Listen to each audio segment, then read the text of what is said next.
Today on Doomed! If you thought things were weird in the United States right now, with President Trump attempting some sort of lazy coup after losing in the election, wait until you hear what's going on in Peru right now. A country that's just seen itself go through 3 different presidents in the span of 1 week, in the midst of mass protests following an impeachment. Oof, things sound pretty crazy over there. Let's get right into it, shall we? Well, before we do that, actually, let me do what I usually do and tell you that you could support this show by going to patreon.com/mattbinder. $5 a month is all I ask for you to get all this wonderful content each and every month.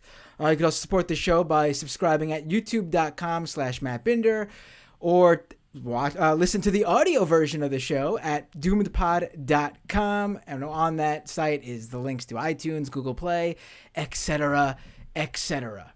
And also happy Thanksgiving to everyone in the U.S. We are now, this is Thanksgiving Eve we're streaming. But now, without any further ado, let's talk about Peru.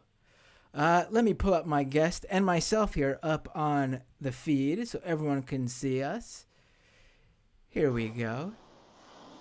Now, joining me to explain everything that's going on into Peru right now, along with her first-hand experiences at the protests, is Daniela Horna. She's a law student, born, raised, and living in Peru, but most importantly, she's my family. That's right. Yeah, Daniela is my significant other's cousin, so she's my cousin.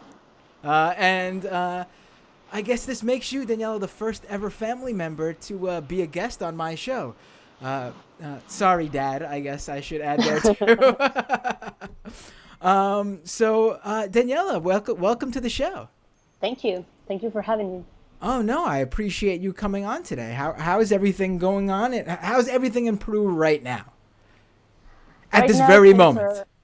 At this very moment, things are really more calm now that we have a president, like a real one. But it was such a mess 2 weeks ago.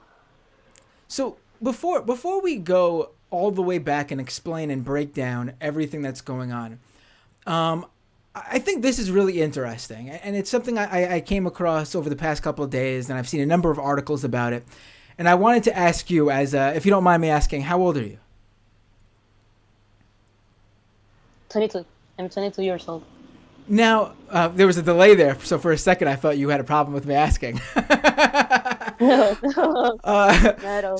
So the reason I ask is because I've seen so many, articles in both English outlets and also in Spanish Latino outlets, Spanish-speaking outlets, Spanish language outlets, I guess I should say, about how the protests that have been going on in Peru over these past couple of weeks have been led and driven by and put together by the young people in Peru, and how this is basically a youth movement that's the driving force behind everything that's happened since Congress in Peru impeached the president, which in this scenario, out of the 3 presidents we'll be focusing on, is president number 1 in this scenario. Is that true about this being a young people's movement? Totally. Actually, we're called the Bicentennial Generation because of the 200 years of the independence of Peru. And the media wasn't taking us so serious until the breakdown was on the Saturday from that week. They were saying, we're just young people who don't recognize or don't really know what's going on, how to manage political questions and all that. And we prove them wrong. Right. I love that. So let's go all the way back. I mean, we're going to be going really far back, but first, yep. Let's go back to the events that took place earlier this month. What I'm talking about specifically is the president, the Peruvian president, Martin Vizcarra. Am I saying that correctly?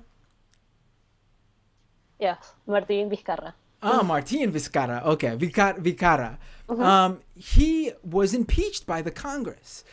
Can you give us, before we get into why he was impeached, could you give me a bit of a breakdown and sort of what his idea, what, in Peru, there's, it's not like the U.S. where we got the Democratic Party and the Republican Party.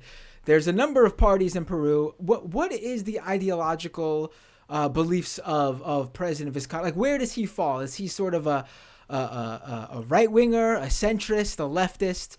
Who is President Vizcarra? Their his party is actually center. I will say more to the left wing, but he actually was at first the vice president. He was the He was, yeah, he was the vice president in 2017, no, 16. He was a vice president. and so he was So that's what he assumed. and he was voted into office that following year, correct? Yep. It was until March 2018. Right. He So he was started his. right. So he's like you said, he's like a centrist, but I guess judging by the protests, he was sort of and like you also said, a centrist who did throw a bone every now and then to the left, to the point where leftists liked.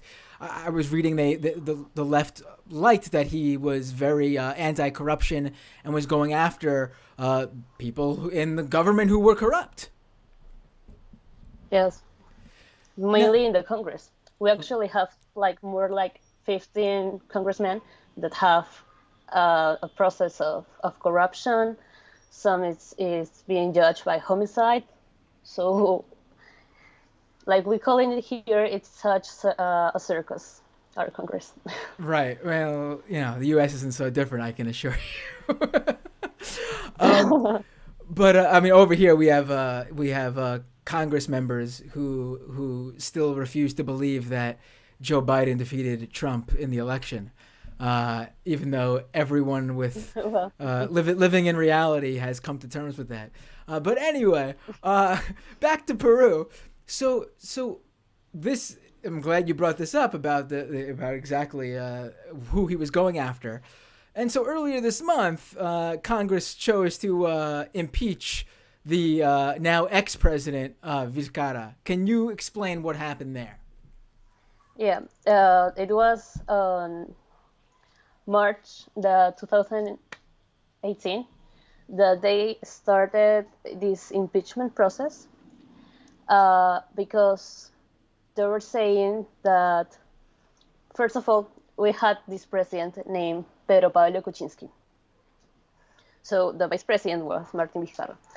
On the 2018 was Kuczynski impeached because they had some group of videos where Kenji Fujimori, son of Alberto Fujimori, asked him, a congressman named Moises Mamani, that if he voted against impeachment, he will have the condition of giving him access to public works. So this scandal unleashed a political crisis that led to the resignation of Kuczynski. And Martin Vizcarra was succeeded. Well, during all this time, assuming the presidency and the development of his government during those years were full of trouble because the Congress wasn't in agreement with some political reforms. He was boosting like parliamentary immunity or including that the Constitution, the people who are convicted can run for the Congress.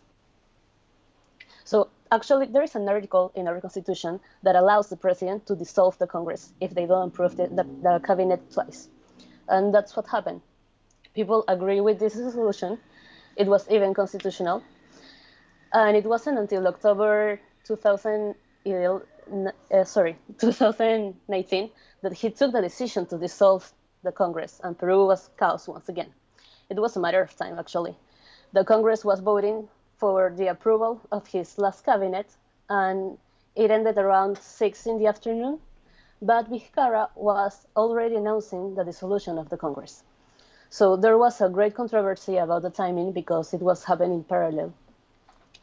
So the Congress decided to suspend Vizcarra's command, alleging temporary disability, and the second vice president, Mercedes Arauz, replaced him. Unfortunately for her, the dissolution was already published, and it was already official, so her oath was in vain. In fact, she presented her resignation to the vice president days after. And on January, Hold on. I don't because this is yeah, this is wow. Yeah. we got no vice presidents left. So basically, what you're saying is, because I'm gonna, there's a lot going on here. So basically, what you're saying is that the now ex-president Vizcarra basically came to power because the president the president who he was vice president under, he resigned or he was impeached Yes, he was he resigned resigned. over Yeah. corruption. Yep. Okay, so then he comes to power, so he wasn't voted into office. No, he wasn't.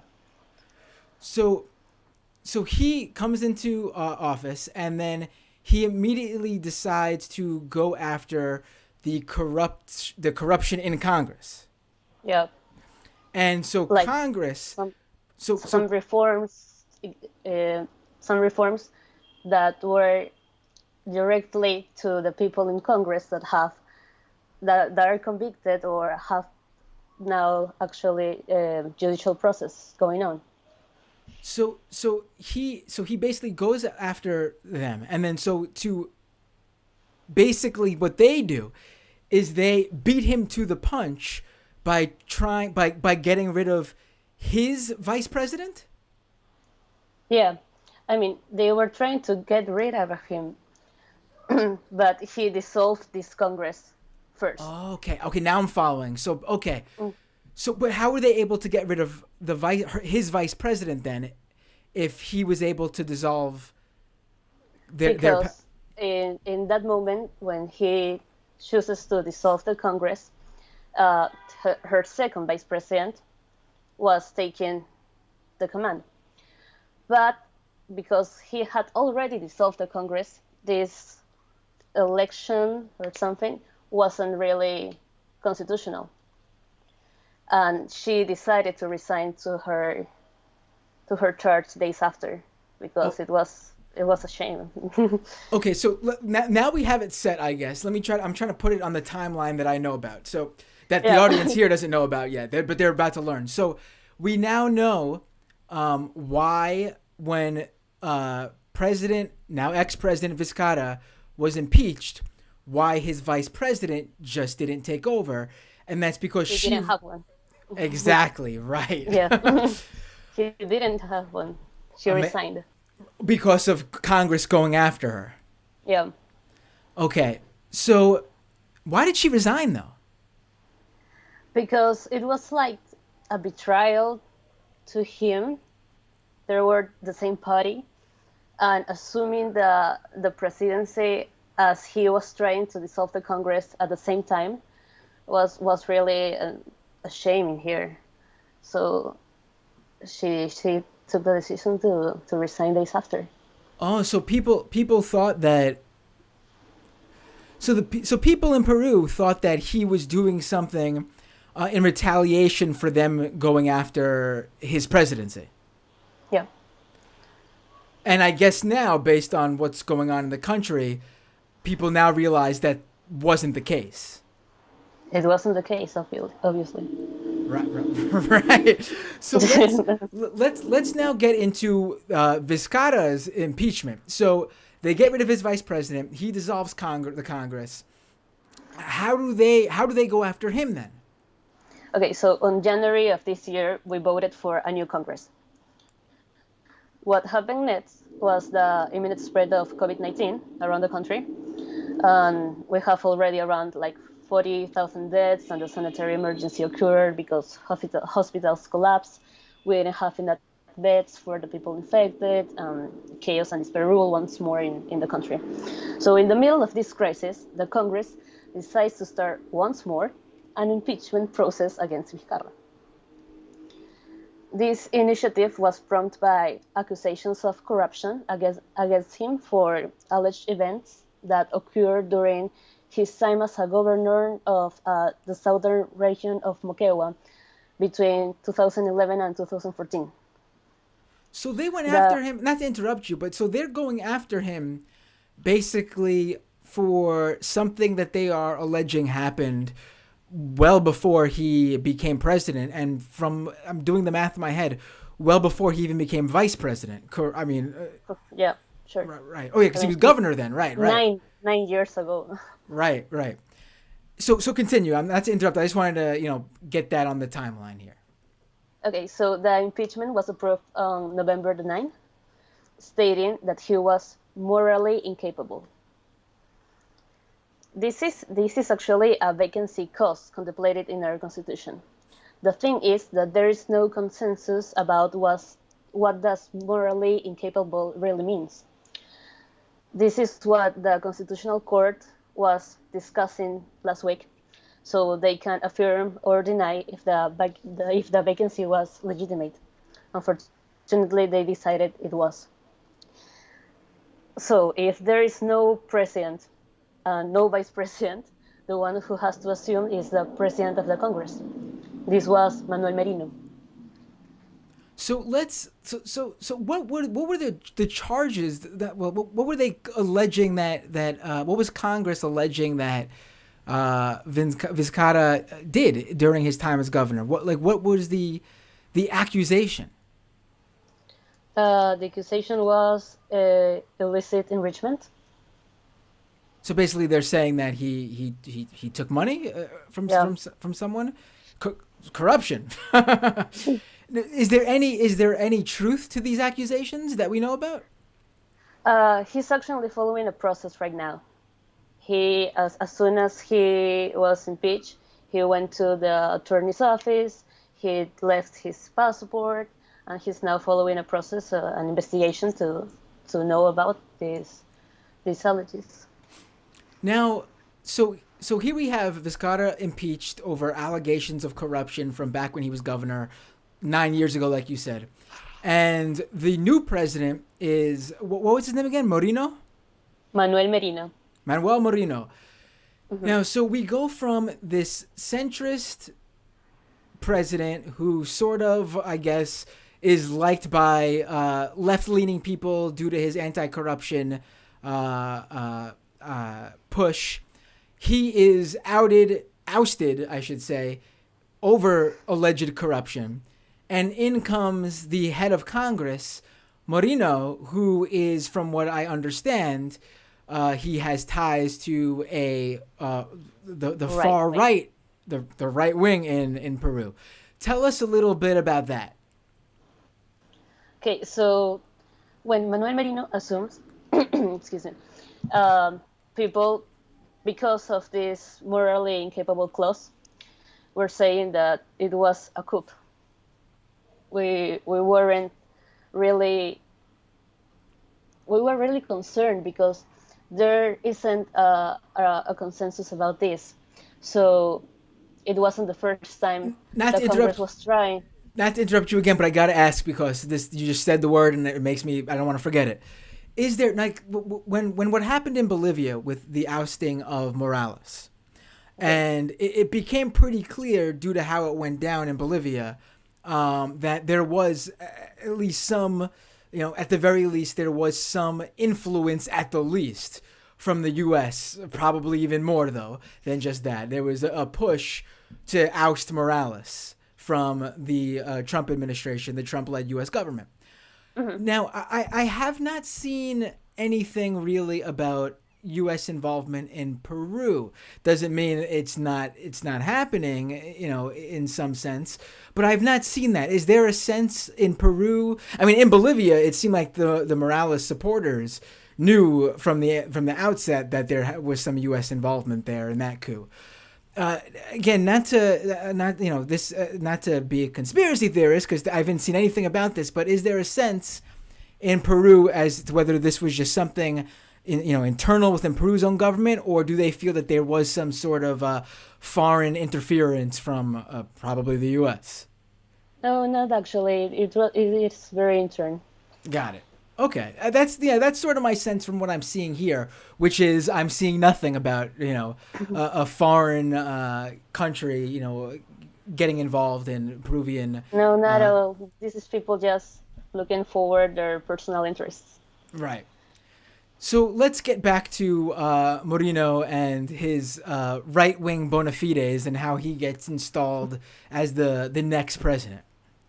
Okay, so he assumes the presidency the 9th, November the 9th. And people assume it as a coup. People were tired of of just what I told you. The people in Congress looking just for their personal interest. So the protests began the next day, the day after. I think that same night they began. So let's jump into these protests now. So actually, I want to before we get into the protests, can you tell me a little bit more about Merino? Like, what is his beliefs? Like, what constitutes the right wing in Peru? Because here in the U.S., actually, it's surprising. I mean, I am, my your cousin is Peruvian, so my kids are Peruvian. So to me, Peru is a big deal. But in the broader sense, like here in the U.S., like we hear about what's going on in Brazil, we hear about what's going on in Bolivia, especially because Bolivia's ex-president is a socialist, and so the American left talks about him a lot and how he's been a great president over there, sort of heralds him as a hero to the broader international left. We also hear a lot about countries like Argentina, and obviously because the U.S. we hear about non-South American countries that border us like Mexico, and then countries where we see a lot of immigrants coming in looking for sanctuary from like Guatemala and Honduras and El Salvador, but we don't really hear about Peru. So I feel like there is like just this lack of, obviously there's people who in this country who follow Peruvian politics, but I mean, in a broader sense, the media doesn't cover Peru here as much as they do some of these other countries. So what constitutes the right wing in Peru? Like what makes Merino, so different from Vizcarra? Like what does the right wing in Peru advocate for? What do they want?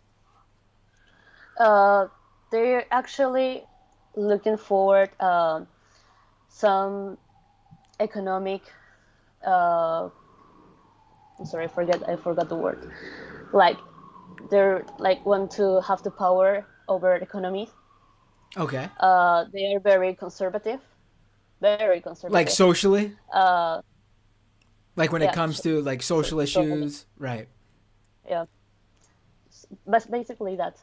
Are they, But like I was telling you do we see the yesterday same, when we were like we see in, I'm when sorry, we but were not to interrupt telling. again, but like we see in with Bolivia when there the right wing coup in Bolivia that ousted Morales with Jeanine Áñez, the people backing that were very very anti-indigenous basically. So is the right wing there have strong feelings against the indigenous people of Peru and also the working people of Peru? That's the thing with Manuel Merino. Uh, and actually, that was the thing also with his first minister, Flores Arauz, Antero Flores Arauz. He was uh, charged because he used to say that, for example, the word feminism isn't necessary. We should just skip homicide. When he refers to the people of the Indians, he says they're llamas. So, and I know So what you're there saying was is, a so what you're saying is the right wing in Peru is very respectful to the indigenous people. totally, totally. It's incredible. It's disturbing to be honest. I mean, we don't, in the U.S. we certainly don't treat the Native Americans in the U.S.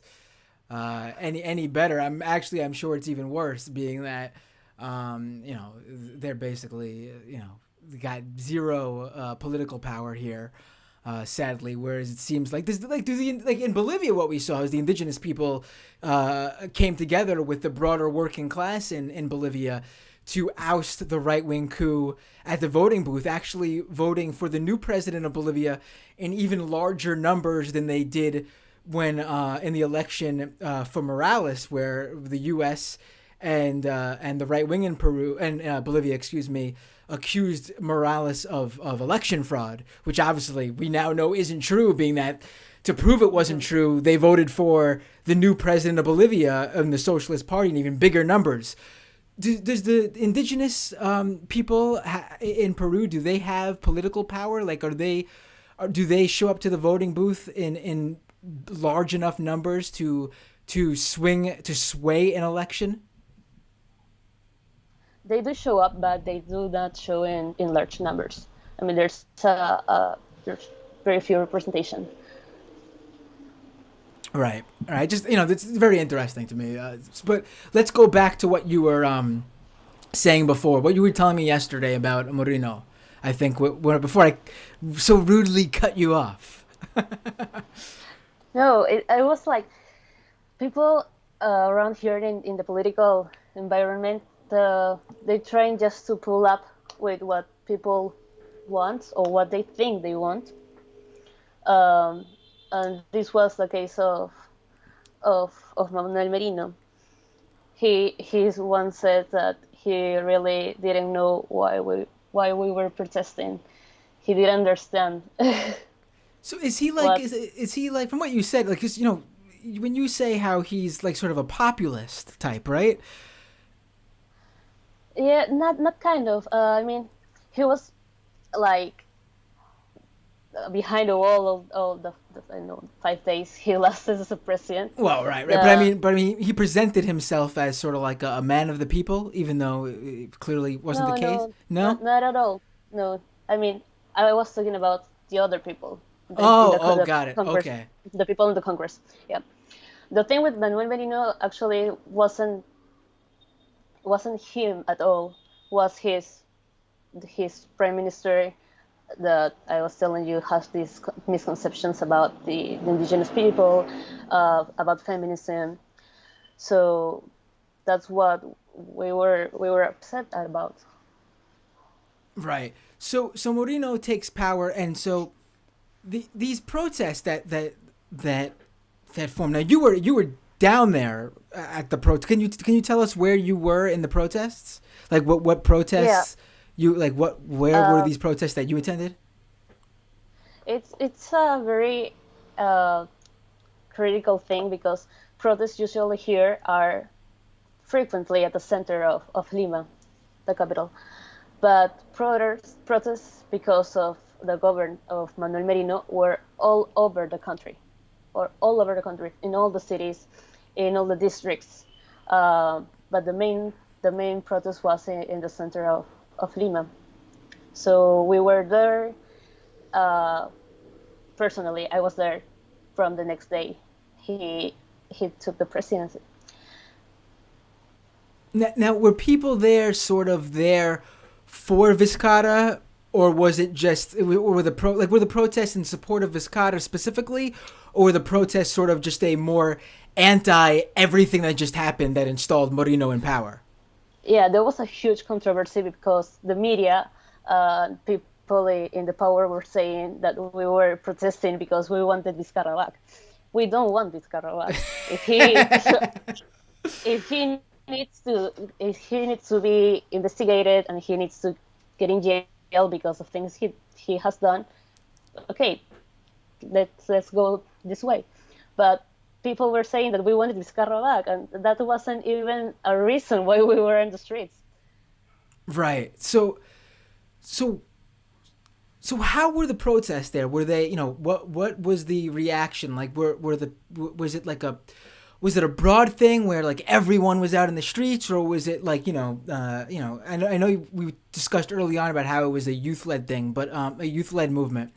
But was it like, was this a feeling that was, I know you said it was all over the country, but was this a feeling that like everyone, whether you were, older generations, younger generations, regardless of political party? Like, was this something that everyone was united about?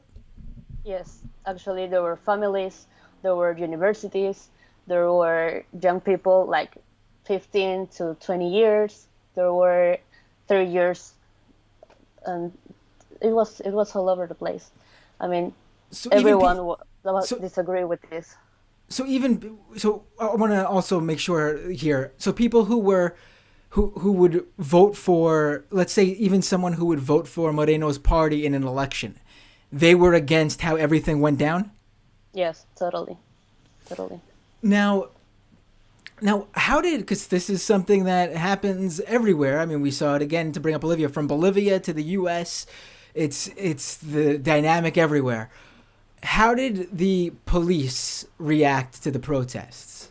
Oh gosh, no, this is the worst part. Um, the first days of protests were really calm until we got on Thursday. There was the first, mainly the main protest, and there was a lot of police repression. They were throwing some tear gas to us from a helicopter, and they were also using bird shots. Uh, the next day, because a lot of people say that there were people that were harmed and were injured because of this. This guy, uh, Flores Arauz, the minister, said that they were just using rubber pellets. They were not using any other kind of gun. So we went to the streets again. On Friday, we went from outside the media, outside the channels, to protest because they weren't actually saying that the police was really hard with the repression. They were saying that we were just in the streets and angry and kicking things and destroying the city around. And then they comes the 14th, the Saturday. This was the worst day of all. That made also Manuel Merino resign. The the protest began around like 2 o'clock in the afternoon, and around 7 in the intersection of Nicolás de Piedra Avenue and Abancay Avenue. They were not just throwing tear gas, they were throwing pepper spray, and they were throwing bullets. They were shooting those things straight to the bodies. I mean, the police repression is basically the thing that they try to despair people around, not kill people. And two guys were killed. Inti Sotelo, 22 years old, and Brian Pintado, 24 years old. So that's, so do we have a complete like, is there, how many people in total were killed in this? Was it over these just two? Okay, I had read Just some. two, but I can't remember they if were I'm like sorry, continue. 100 people in the hospitals. There's a guy that probably will not ever walk again because he got a shot in the back. People has lost vision because they received bullets in their eyes. And until 4 in the morning, were like 50 people missing. Right, I had read about that specific. I can't remember if I read about it or I heard about it. What happened with those missing protesters? Have they turned up? Have they been? Are they no longer missing? Are they still missing? What's happening with that? They're no longer missing. It Okay. took us like 4 to 5 days to find them. Some of they were with the police. Some of they were hiding all night long because during some point of the night the police start shooting their guns. How many So they people? I'm sorry. Continue. So they had to hide, I don't know, in trash cans and looking, yeah, I know, and looking for asylum at the firefighters' place. We had like this list of people missing from a university, and all night long trying to reach them, calling their parents, knowing if they get home. And we have now a curfew. You have to be home at 11. So if it was 3 a.m. in the morning and they didn't show up, or what, everybody could have it. Everything could be possible. Knowing that there were 2 guys dead already. Right. How many people were arrested at these protests? Do we have a number of? No, they haven't had a number. Right, but a lot of people, I'm assuming, right? They actually didn't say anything about arresting people.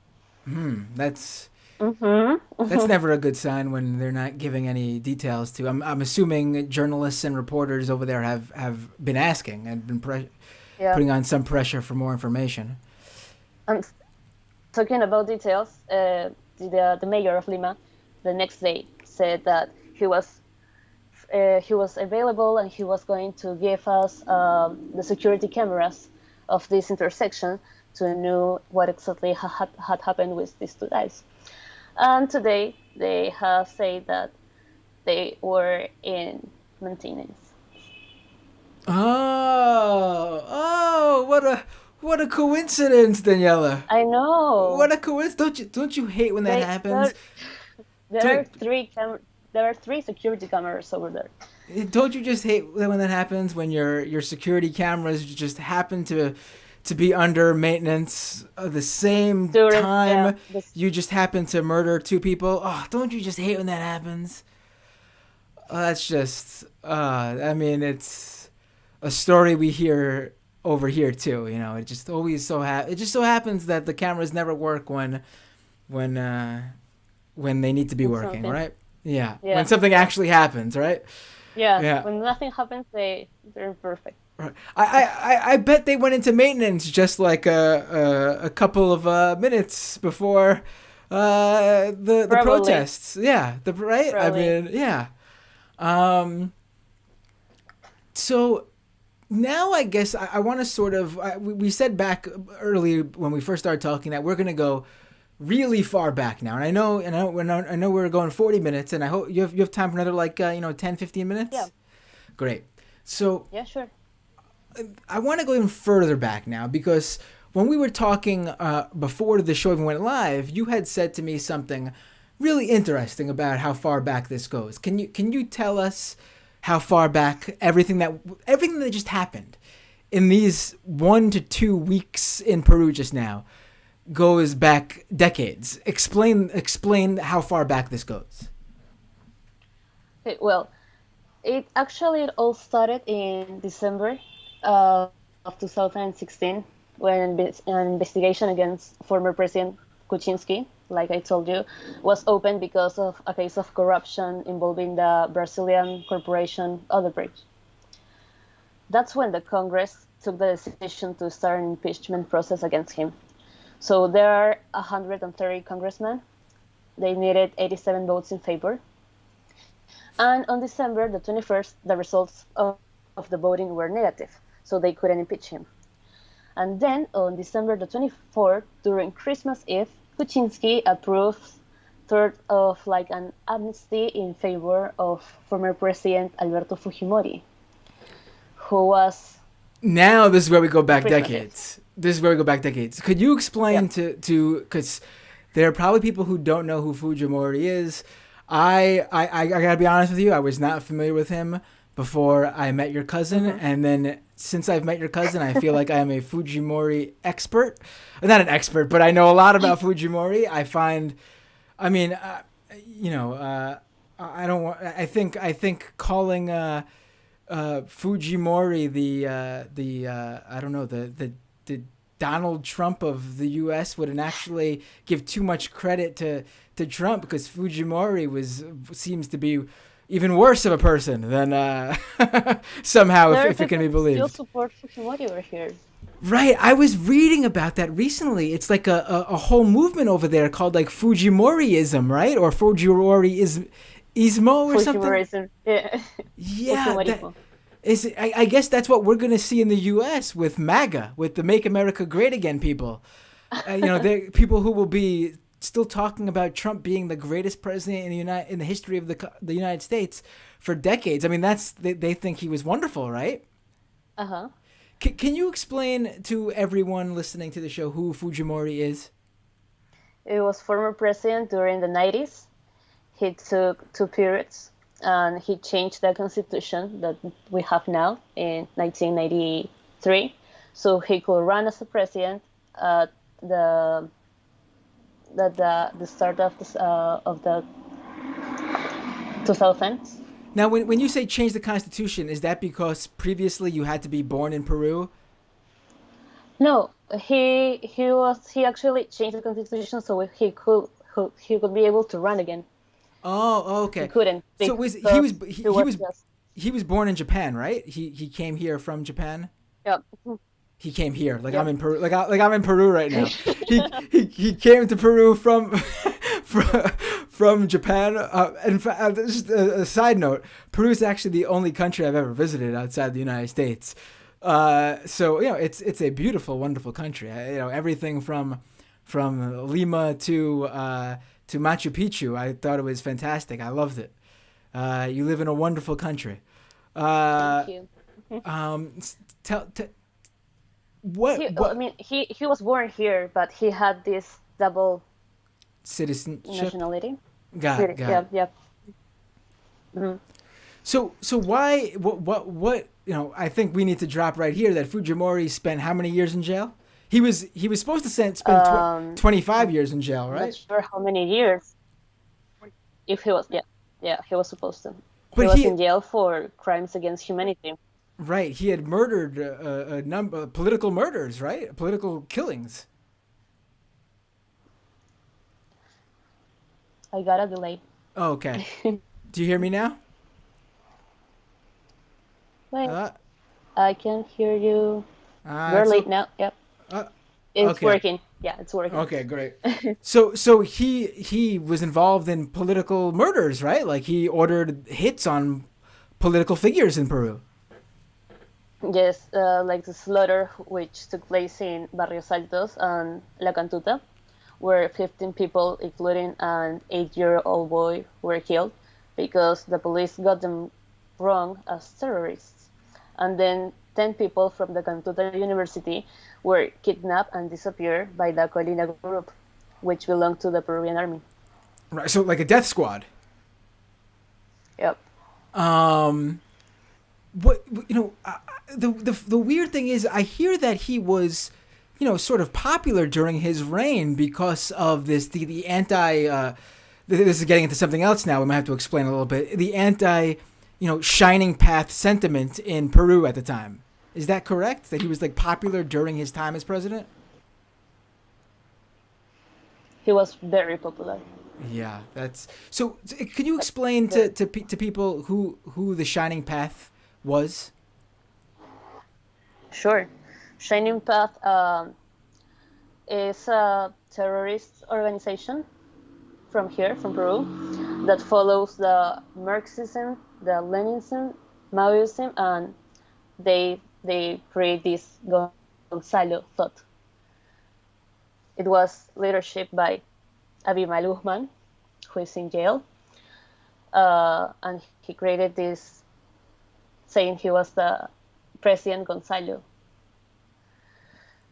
Now, So what around did the 80s, yeah. what did So, Shining Path do to constitute as terrorism? Because wait, I you lost know. you, Ryan. Oh, okay. Yep.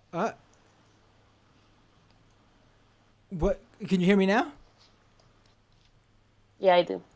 Okay, because see, usually I would say like 99.9% of the time, with the 0.1% being the Shining Path. Usually, terrorist groups are right wing or right wing have right wing ideology. So what did the This Shining far Path? left. Right. But were they really though? Like that's I mean, I don't know, to be honest. I honestly myself, I know generally about the sentiment around the Shining Path and, why Peru has, struggled with a left in Peru, which we'll get into that shortly too. Whereas, other countries in Peru, like Bolivia, which I've mentioned a lot, have a really vibrant, strong leftist party. Peru seems to be lacking that. And it seems due to the Shining Path and what they did during the 80s, was it? Yeah, it is. So what did the Shining Path do, and what did they want? What were they advocating for? What did they want? They wanted the dictatorship of the proletariat, cultural revolution, and eventually our revolution. I don't know, of full communism. So they started this I mean, that sounds so far so good to me. But it seems like they go about it about getting what they want the wrong way. Apparently, can you tell me Yes. what they did? They choose to begin this guerrilla war. In this, it all started in Ayacucho. It's the region over here, and they start burning some ballot boxes of the presidential first act. Daniela, I'm And sorry, they start Daniela, like you broke up a little bit. Just go back, just to the beginning of that part, because I lost you for a minute. okay, that's right. Well, it started like they had to begin this guerrilla war. It began in Ayacucho. It's a region over here. So the first thing they did was they burned the ballot boxes of the presidential elections, and they were also another incident where the Peruvian press was involved. They were calling this like the popular justice, and start murdering people, started putting bombs in cars. Were they Not targeting? just, Were they targeting? uh, Were they targeting people in power or just like regular ordinary citizens? just regular citizens. I'm not advocating. Just to make this clear, I'm not advocating for either. But to me, there is a big difference between, going after people in power and then just attacking, everyday people who have no, they're completely powerless to whatever the Shining Path or any Exactly. organization wants. Right. Exactly. So this, no, Shining Path. I mean, there during the 80s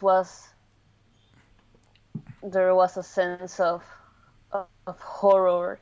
I really think a lot of how my parents were able to live like their ordinary lives, knowing that they can cross the street and there was a bomb over there. Right. Right. So basically, Fujimori seemed to have come into power because people just wanted the Shining Path to be done with, and that's how he got away with what he did. Did the people he was finally Fujimori was finally he finally faced charges with that got him in jail. Who were the people that that had nothing to do with Shining Path, correct? No, they were innocent. They thought they were terrorists. Right. Right. That's why they killed them. Now Fujimori fled the country. Is that is that true? He fled the country and then to escape jail time, He right? resigned by fax. He resigned by fax. He resigned by fax. Right. He went That's funny he went to though. Japan And then stopped at the Kinko's in delivered Japan. some fax. So what? So why did he come back? Did he just think it wouldn't matter anymore after all those years? How many years went by?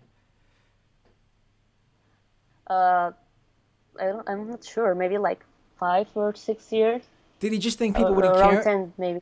Did he think people wouldn't care anymore, or he just felt like he was just ready to face the music? No, the people were actually supporting him. I mean, his daughter has been running for president like 3 times. Right, right. People So still support him. right. So let's get back now. Now that we have this background on Fujimori and we went a little bit, I guess you have to explain the shining path if you're going to talk about Fujimori at all. Um, so let's take it back to how Fujimori and mainly his daughter influenced what went down over these past few weeks in Peru. Okay, so the thing is that when I was telling you, they started this impeachment process, the second one against Kuczynski. Uh, it was there were like they spread a group of videos where Kenji Fujimori, brother of Keiko, son of Alberto Fujimori, asked a congressman to vote against the impeachment. So they knew they were like this Wait, relationship I'm between sorry. I'm sorry. Fujimori and Kuczynski. I just realized you said son of Fujimori. Is that correct? Son of Fujimori? Yeah, Wait, doesn't he have a daughter too who ran for president? yeah. So his son is. I didn't even know. I didn't realize he even had. So his son is a Congress member.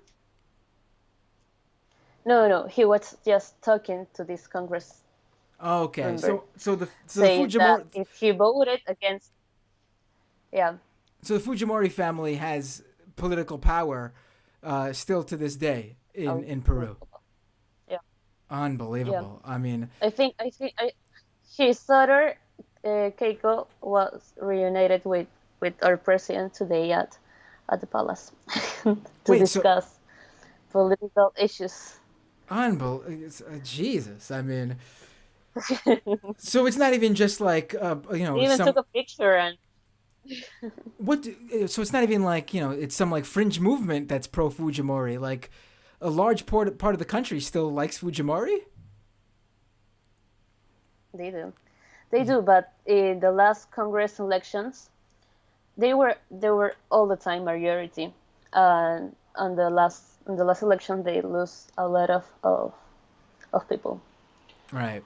So now, well, the young people who were in the I streets, mean, I'm I assuming. I Oh was no. about to say that maybe because of younger people are now starting to vote, and you know Right, we right, don't and I'm we guessing don't you guys don't like Fujimori.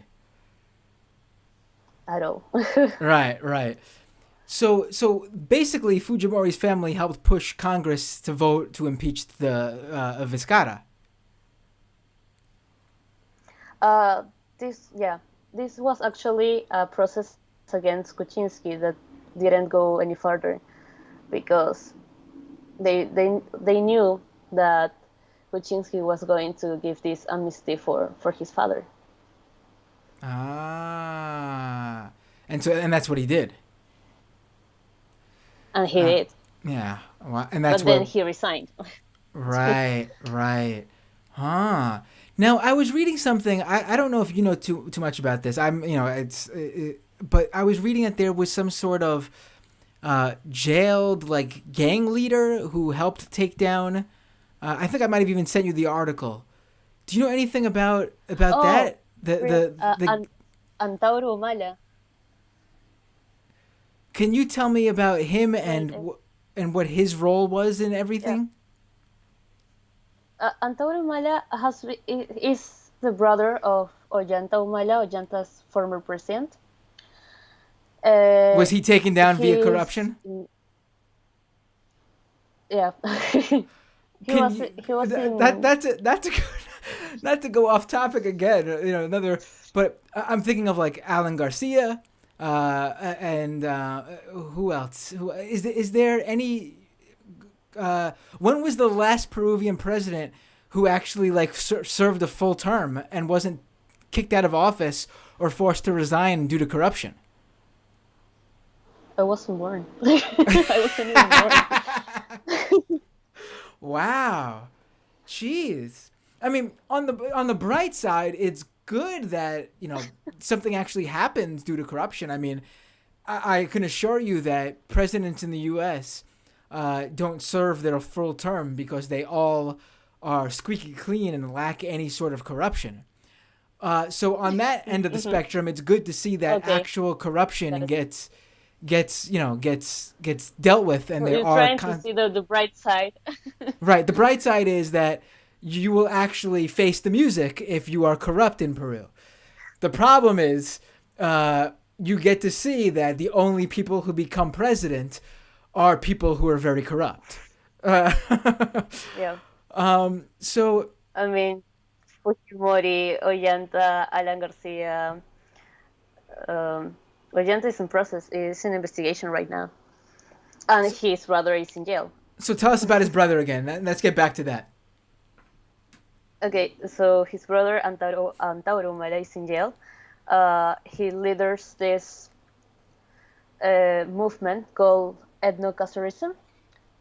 It's a Peruvian nationalist movement that is seeking to establish the proletarian dictatorship led by the country indigenous and their descendants.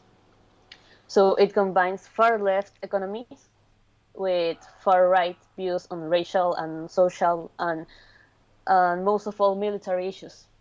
Now, when you say far left economic, I mean usually with the right from what I experience here at least is when they talk about anything like that, it's usually just talk because they usually just like to consolidate power and money with themselves and their very rich friends and Mm-hmm. corporations. Usually they're not actually talking about redistributing to the poor and the working people because they don't actually believe in that. That's usually an actual like legit leftist belief. I'm assuming it's the same there. I'm not sure uh, when Ollanta took over the power here, he was elected. Uh, we were very scared of that, but like you said, it's just like something to get the people to pull up with the people. Right. Right. So why is this guy in jail again? He's in jail for murder. And so what does how does he have political how does he have the ability to influence Vizcarra's impeachment just because his brother was president? I don't what's the connection from him specifically? I was reading about this, and he he just I mean he has like promoted some motions of vacancy before that had failed also, but in 2009 I think he was sentenced to 25 years in prison because they were trying to get this protest in some police station to get rid of the president of that time, and I think 4 to 5 policemen died because Jeez. of that protest. Now the president. Now let's. So who is the president now again? Did we even? I can't remember if we even got to him yet. Who is the president now? Sagasti. So Merino resigns. How does this person? What's his name again? I'm sorry. I want to make sure. Francisco Sagasti. How does he become the president? Yeah, Francisco Sagasti. Okay, so after the events that I told you that came out on that Saturday, uh, the Congress made a reunion on Sunday to vote for a new list that will make the head of the Congress the new president. And they chose this woman that is her name is Rocio Silva Santiesteban, and she's from the left wing. and they were all Sunday voting, and they didn't get to a consensus because they didn't want someone on the left wing ruling Peru. So they had to make another list where Francisco Sagasti was in the head of it, and finally they vote for it. They vote in favor. And what is his? Where That's is how he? we got a president now. Where is he on the political spectrum? And also this list was also had people that didn't vote for the vacancy. So it was a requirement. What do you mean? I mean, if the list that now rules the Congress had to be with people that didn't vote for the vacancy of Vizcarra. So we had very few options. Right. So it's either. Sagasti was. So they basically made sure that someone was going to be president, and the push was into the direction of Sagasti. Yep. And he's totally in the center. He's a centrist. Okay, so what did the left and the right just say? The only way we're getting out of this is so no one is happy. But it seems like from what you were saying that people were pretty upset with the right wing all around, like the right wing party and Merino. So it seems like the left possibly could have pushed for someone more towards their side. Why didn't they do that? Do you think? I mean, the political people around here are really upset with the left wing, and the people like us are really upset with the right wing. Right. So we never get a consensus between the people who is in charge of us, of the country. Right.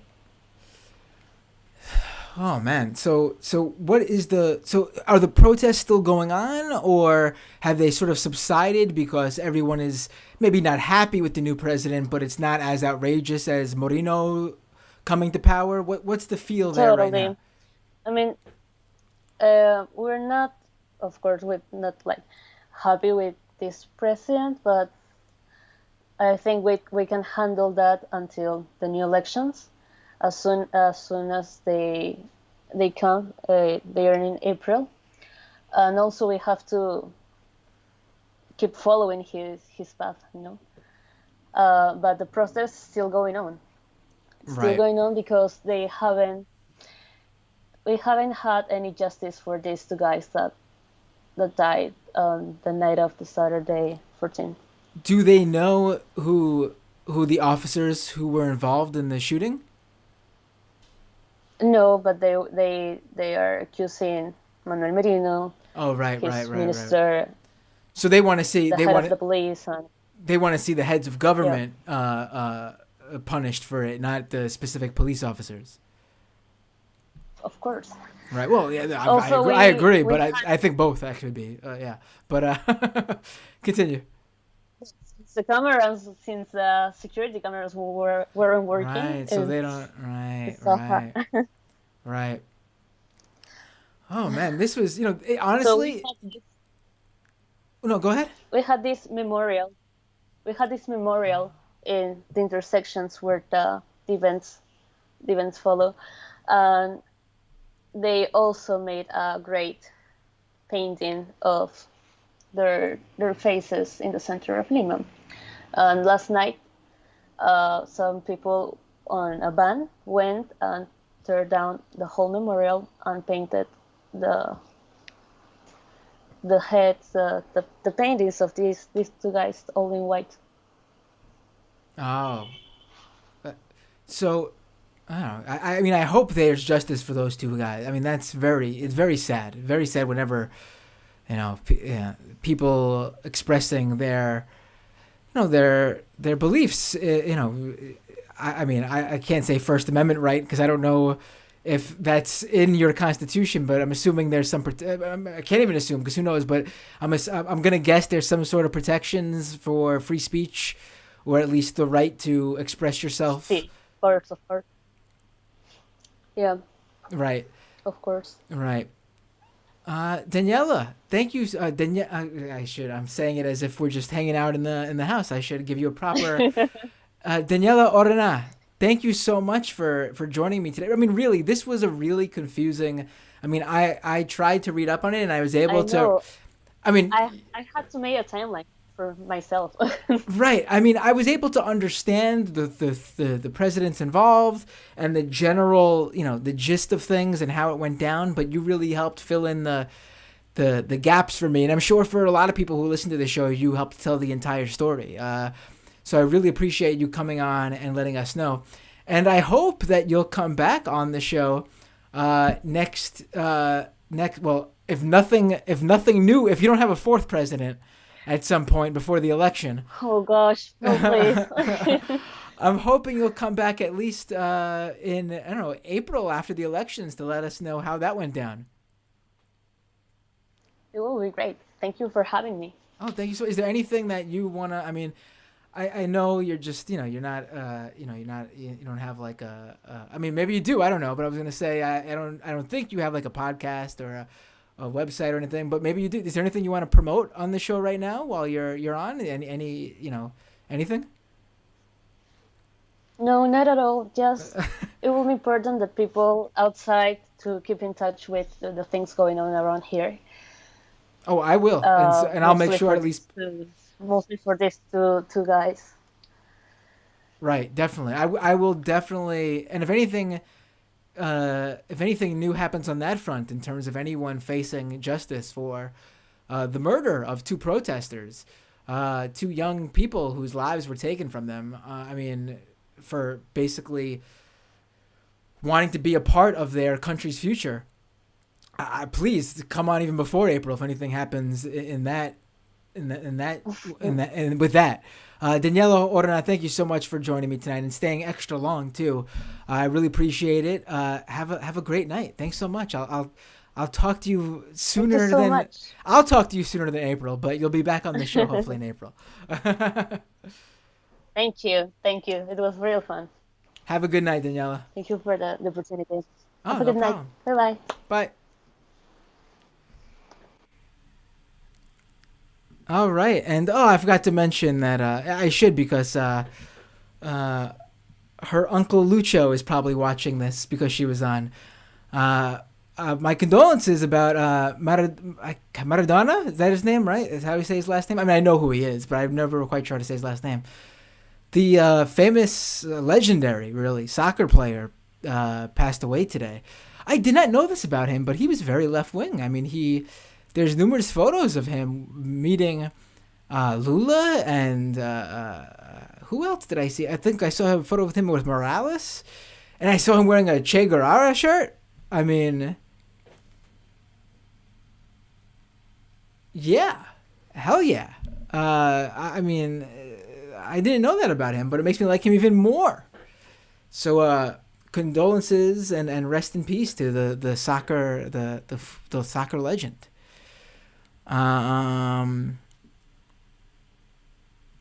Umar points out football player, right? Because only we call it soccer here. So it'd be more respectful to say football player. Okay, so tomorrow is Thanksgiving. And before we get into the second half of the show, where I will take a few calls, but tomorrow is Thanksgiving here in the United States, the U.S., and I wanted to do something special for the patrons. Many months ago, when we were still a small number of patrons, we're still a small number of patrons, but when we were even a much smaller number of patrons, I would thank every patron on every show. But now as we've grown, we just can't do that. But today, for Thanksgiving, I want to say, be a little bit corny and say I'm truly thankful for you guys. The show would not be possible without the patrons. If you could become a patron, if you're not, that would be wonderful. I mean, we're getting really close to hitting some real landmarks. I feel like once we hit certain, I've seen it. Once we hit certain numbers, we've been growing faster. We're just under 150 patrons now. If we could hit 150 by tonight, that'd be fantastic. My goal, I don't know if it's be possible, 200 by the end of the year, that would make me so happy. So patreon.com/Matt Binder. I really, if you can, I know it's tough times due to the COVID-19. If you cannot, please do not give me any money. There's many ways you can support the show that won't cost you a dime. But if you can afford to do so, patreon.com/Matt Binder. I really do have plans to expand this show. I would like to do more streams, more videos. It's all coming on the way, but it would help me tremendously to have more patrons to get to this stuff faster. If you have been a regular listener to the show, you know we just moved to a new apartment, and so I'm in this little small closet-esque space now, which I will call my studio, because it's a big closet but a very tiny studio. So I'm currently working on soundproofing it in terms of, you guys will probably hear the sound is different than where it used to be. There's a little bit of a bounce off the walls. You can hear it. It's a little hollowness to my voice. That'll be fixed soon. New mic. I'm getting some soundproofing for the walls. So there's changes coming that will help amp up the show's quality, and the show will sound a lot better too. And the show's looking good. We got this green screen. You got the patrons helped me get this wonderful DSLR camera that I use as a webcam, which, there's streams that don't use the DSLR cameras for their webcam, and it makes a big difference, I think, when you have this nice camera as a webcam. I'm going to be getting lighting soon, too, if all goes well with the patrons. So really, I appreciate it if you can become one. And let me read off those patrons, because really, thank you to the people who are patrons. Let me actually refresh this. So if anyone became a patron while I was talking, I can catch them in here too. So here are the people who make this show possible. Without them, there would be no Doomed with Matt Binder. Choice Fantastic, Aram I, Yusef K, Church Satanica, Maud L, E. Datlin, Nick M, Austin S, Joseph K, Lori V, Amber R, Noah T, intern Noah from the Majority Port days. I didn't even know you were a patron. Thank you, Noah. Jonathan M, Robot Cat, Brent A, HL Comics, Tom M, D Garcia, Dave B, Kim, Philbo S. This is a fake name, so I'll read it. I think it's Philbo Schwaggins. Is that it? M.W. Christopher K. Tina S. Bo D. Andrew. Paradise L. Steve D. JC G. Gabriel C. Margaret B. Robert M. Caitlin D. Pedro V. Richard C. Logan M. 500 Internal. Jack C. Fernanda G. Matthew G. Anna. David H. Elliot. Quinn. Eugene H. James P. Scott H. Brendan H. Philip W. Mark L. Invisible Ninja. Shabazz A. Ashley M. Rondage. James K. Ryan C. In Our Words. Nick. Zach M. Helmy. Maddie J. Brian S. Greg D. Graham C. Jacob W. Sheena A. Cindy G. and S. Silicone Baby. D. Douglas V. CTA. Finn. Seth K. Remy S. Daya in Denmark. Hitesh R. Baka. Rad Dad Redemption. Chris F. Mariah. Steve A. Penelope D. Jack D. Stephen R. This Is Not Pizza. Connor R., Mark S., John B., Angela, Zoe G., Mitch V., Cyber Snowstorm, Brosnan, Grim L., Joyce M., Odeth, Dan, JLS, Eugene B.,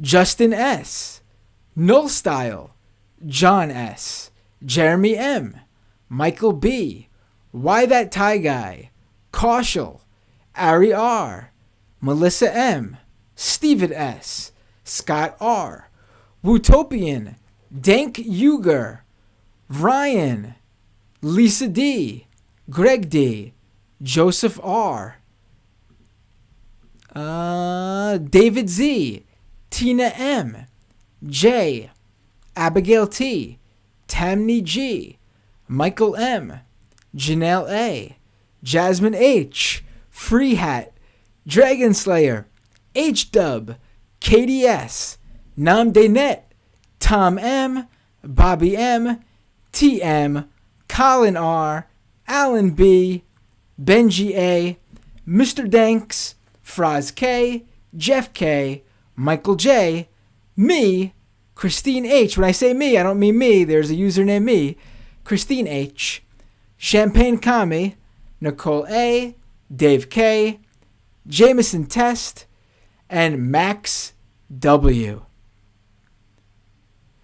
Thank you so much, everyone. And now I think you understand why I can't read everyone anymore.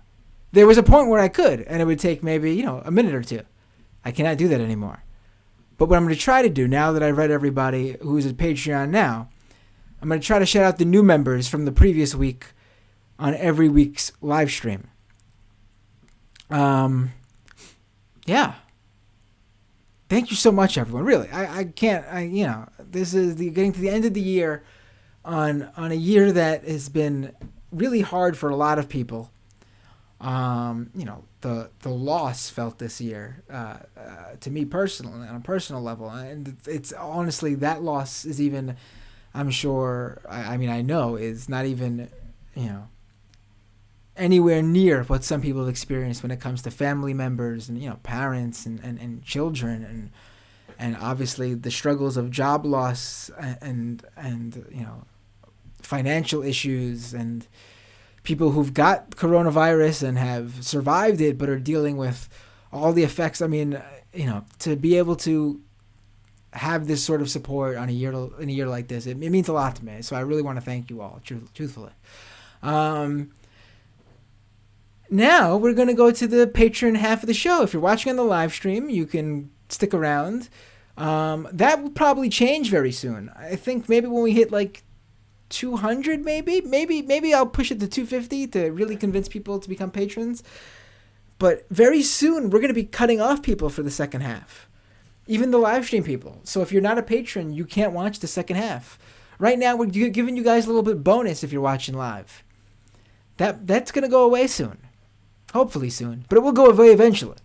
It all depends on when we hit these Patreon. I'm gonna pick a number and I'm gonna make that a hard number and put it on the Patreon page. So we're gonna go on the Patreon half of the show. I will take calls. This first half is gone already, about an hour and a half. But I'll take calls for about maybe like 20, 30 minutes, and we'll do like a 30, 40 minute patron-only portion of the show.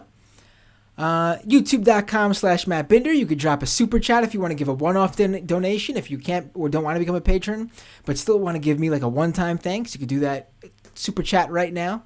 Jump on in there. YouTube.com/MattBinder.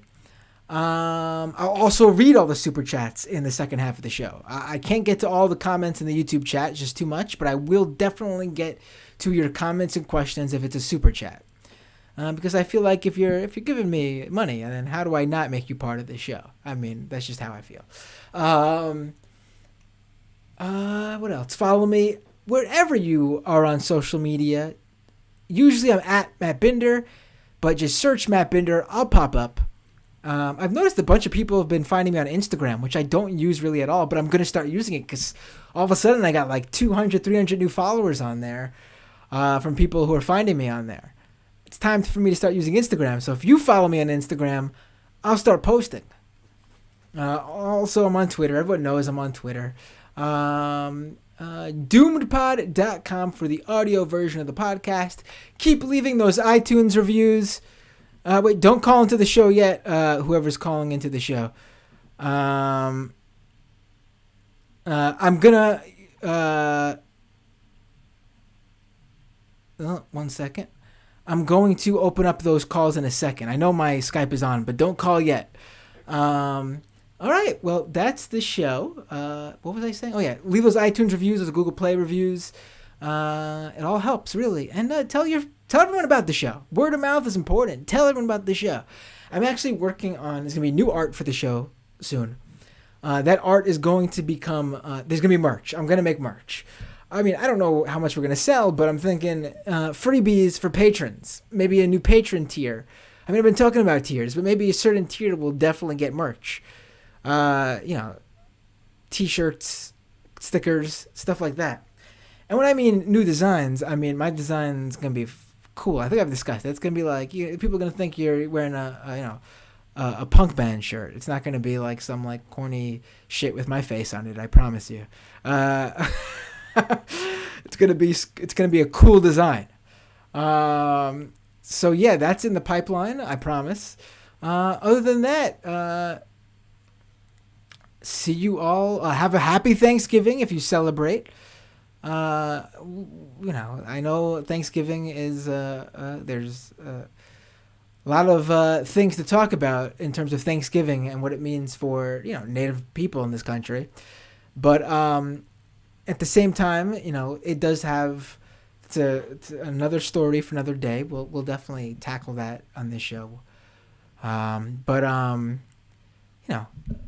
do also subscribe to that. If it's a holiday but you see your family, be thankful for seeing your family. And if not, you're following the coronavirus guidelines and you can't see your family, then I think that gives you some time to really reflect on who means what in your life. And I'm getting sentimental here. We're entering that time of the year where, especially after the year we've had, where the sentimental feeling's just in the air. You know what I mean? All right, folks. Be safe. See you all next time on Doomed.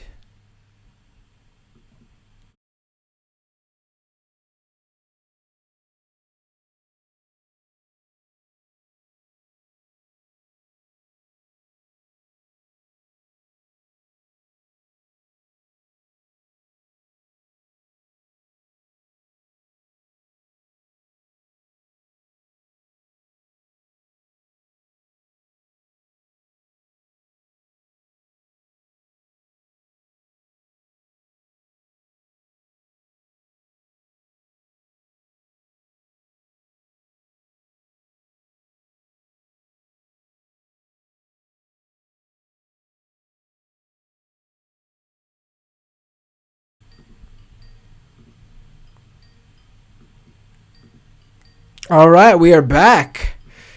Hello, everybody. And I'm taking a call right off the bat here. What's your name? Where are you calling from, caller? Hold on. I can't even see what's going on, but my name is Gabriel. I'm calling from New York City. I'm a native from Peru also. Hey, Gabriel. How are you? Oh, you're from New York, but you're from Peru. Well, you're in New Yeah, York, I should say, Peru. but I you're from actually Peru. went to college in Peru also. Like I have a lot of things going on there. So I just was really interested that you were covering the topic and I was like, I gotta get on this because it's not every day that I see something like this. Right, right. I'm glad you're calling in. What did you think of the? First of all, I should ask, as a someone who's Peruvian, what did you think of the show?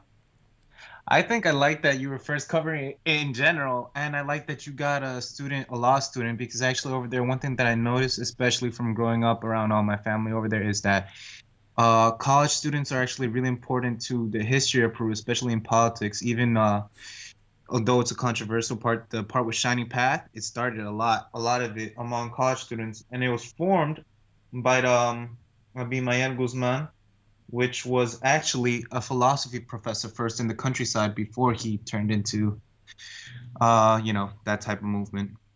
Ah. See, I've heard a lot about Shining Path just in the general sense of Fujimori. Like, obviously, the two stories are intertwined. But I really am not that familiar with who they actually are in terms of their politics.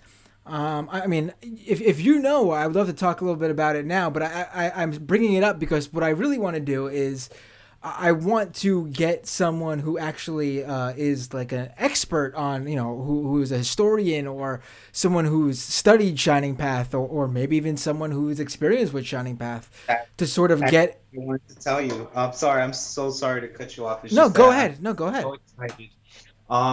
So many memories are coming to mind because a lot of it, not only have I heard from my family and friends, but even friends that I'm not friends with anymore because stuff happened. But she was actually kidnapped by the Shining Path during the time that was a real big issue in Peru, and a lot of it has to do really with a social conflict. Like it was painted by the Peruvian government as something that was us against them to make it easier, especially since it was very homegrown. It's very different because I was also in the Marines, so I can also speak from my own military experience that it's not the same to go against somebody that there is no way you're going to know them. You're in a foreign country to somebody that could be from down the block, somebody that you grew up with even. And that's actually the case that happened with this lady that I used to be friends with.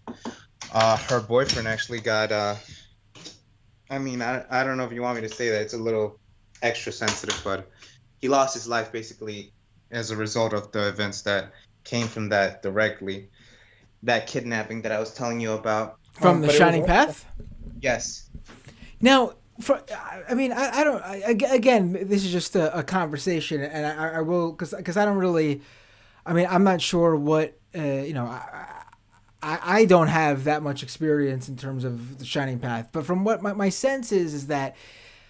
I don't know if they actually were, they presented themselves as left wing, but who knows what they really, you could present yourself as anything. The Nazis presented themselves as National Socialists. Right, but the tactics when I'm talking about Shining Path now, the tactics they used aren't generally something you see from the left, but they were, from all senses of my understanding, an actual terrorist group. Like, they did do some horrible things to completely innocent people. Like you mentioned, yeah. Yeah, I just wanted to turn on my video. I was actually getting slightly ready. My hair. Oh yeah, go ahead. You can. Okay, you turned it on. I'm gonna bring you up on the feed if that's cool. Sure, of course. There you go. Hello, Gabriel. Hi, everybody. Nice to be here. So what else would you like to talk about in terms of your understanding of what's happening or what has happened over there in Peru? Well, if I want to make it really simple, it didn't start overnight. A lot of my learning about it started by reading books, and it all started during the time when Peru was in its early formation from, I think it was a civil war back in before the First World War. I'm trying to remember his name, but from there, basically, everybody liked this dictatorship. So Peru got used to a very strong structure, and there's disagreement between the Peruvian general who became a dictator and the United States that it would eventually be transferred over to democracy. Some feel that it was rushed, and because naturally the way that things were, a lot of the power was still divided by capital. Just like United States had a policy where they didn't want more communists, we had a leaning towards that where he was actually giving land distributed even more evenly to different farmers. There was some negative things with that because even in my history, my family, my grandfather lost some of his land. It was still something that was ultimately like a project in the big scheme of things. So because of this intervention, it wasn't able to be just in our hands, and that's been seen a lot of times throughout history. But from there, what happened is there was many different factions because there were so many different power factions, ended up becoming into a bigger conflict. That's the way that I was looking at it. If I'm making it kind of vague and simple. When you say they were taking away land, who are you talking about? So when there was people that were left groups and individuals and different government structures, different types of the general that was also dictator at the time, he was a little left-leaning in that he was repatriating some land and then redistributing that land towards the campesinos, the people who were like the very small farm owners, you know? So they were Because back actually giving land to the to people who to people to so they were actually giving land to the people in need of it. right, right, and that was part of the whole thing of where there was some communist ideology in that you give it back to the people so that way they could be more evenly. It's not really communist in that sense, it's more socialist, but it's socialism always usually the step for communists towards go towards what they think communism should be. But that's at least what I understand. But from there, basically, because there was two main factions, there were people that were also mixed, as in all things.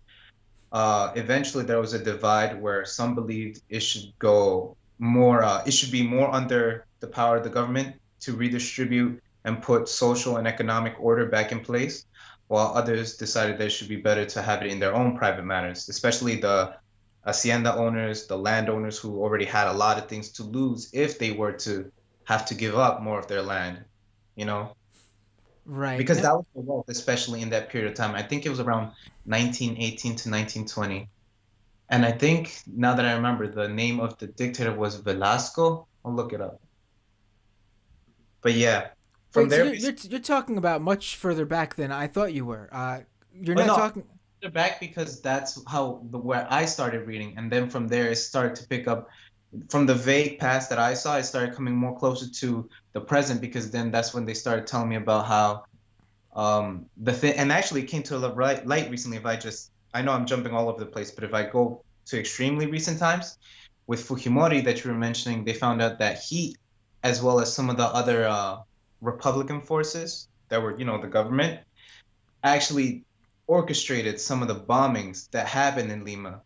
For the longest time, a lot of us used to think that it was all the terrorists, Shining Path, trying to take over the government by force by doing those bombing campaigns. But as a matter of fact, it wasn't all the Shining Path Right. recently. That part of what you just brought up, I've heard about. Right. Right. I mean, this is something honestly where it's not something I'm not very well versed in. So I'm thankful that thank you for calling in and giving your understanding of it, which is obviously much more personal to you than it is to me in terms of being that you know someone who is affected. But to me, Shining Path, my understanding of it is just basically to put into context why Peru is where it is today. And it's because Shining Path, I mean, you have all these other, I mean, obviously not all, there's a number of, South American countries that are right wing. But, generally there are more countries in South America that are left wing than there are on anywhere else in the world. I think, from my understanding. And the reason Peru is not one of them is because of Shining Path. Now, whether whether Shining Path is exactly what they were portrayed as, or if there was a campaign to make them look that way, I don't know. I mean, it's possible that they were, that they were really what they say they were, and they just were a terrorist organization. I mean, it's not something that can't happen. The left-wing terrorist organization. Just generally, that's not how it goes. So I really do want to do an episode that looks deeply into Shining Path and what actually went down. But it is why Fujimori rose to power, and it is why Fujimori was extremely popular when committing these murders by death squad, and it's why Peru is generally against the left. But from what my cousin was saying earlier in the show, it seems like the young people in Peru are trying to change that, and they are further left than the country as a whole, and they would like to move the country in that direction too. Right. Well, the thing that I want to comment is Shining Path had to do a lot with it, but also had to do this. Shining Path didn't come out of nowhere because the intervention that was orchestrated by the South American government in Peru isn't like lo único, isn't the first one to act that way. And it actually gave more ammunition, more support towards the conflict on the side of the Shining Path, because if they were going into the countryside, right, and already treating the populace that already didn't have much in a negative way, then that was easy to twist into something that was propaganda for Shining Path, regardless if it was just Shining Path or many other left-leaning groups. It wasn't born just out of that. That's why I wanted to go towards the far past, because I wanted to build it in a way that it would show my understanding from the story that I see, at least from when I read through the history books. But if I want to just make it closer to the, let's say, 1970s, going around that time, there was a lot of things that were happening. Like even one that is very well known is in Panama, the dictator Noriega, right? Right. He went to school in Chorrillos. Actually, he went to one of the officer schools in Peru. Anybody can look this up, but it's just a funny, interesting fact. And then from that little fact, I started looking through some things, and I found out that after that, he went to the School of the Americas, which is a school that was actually trained. It was by the United States to train other military leaders, Right. such to basically do their job or whatever. But it also included interrogation techniques that were basically torture. And it's not so much the problem that it's torture. It's also the fact that why would the United States be given that type of training? It's usually not just for free, even though it's always the general policies. We're doing this for our own security, for good neighbor policy and things like that. But I remember there was actually something they taught me while I was in the Marines, that we literally fought a war. They just put it straight out to me, like, we fought a war in Central America to topple a government because they were messing with the interests of a company called Chiquita Banana, I think it was, yeah. Right. And that was Central America. And they toppled a whole democratically elected government because they were repatriating land and also redistributing it to the people who needed it, which is the way that you put it. I wasn't trying to put it that way, but that's basically what was going on. And because that messed with American interests, they literally intervened with the U.S. Marines. So if that has happened already before, and they told it straight to me, being in the service, they didn't have to tell me that, they just did, as part of what they were teaching us. And this is in boot camp, so it's like ridiculous how I learned that, and then I started going through history books, and I found out it's more a combination of things. Peru's like a product of intervention, not just America, but also within Peru, because we also have other cases that are more capital rather than political. Like, I don't know if you heard of Odebrecht, the thing that happened with Kozinski. Right. Yeah. I'm not too familiar with that, but I think I know what you're talking about. Yeah. So it's not just a combination of all political situations, also the economics that are involved that politically afflict Peru. So that's why I like to say that it's not just Shining Path, it's a combination of things.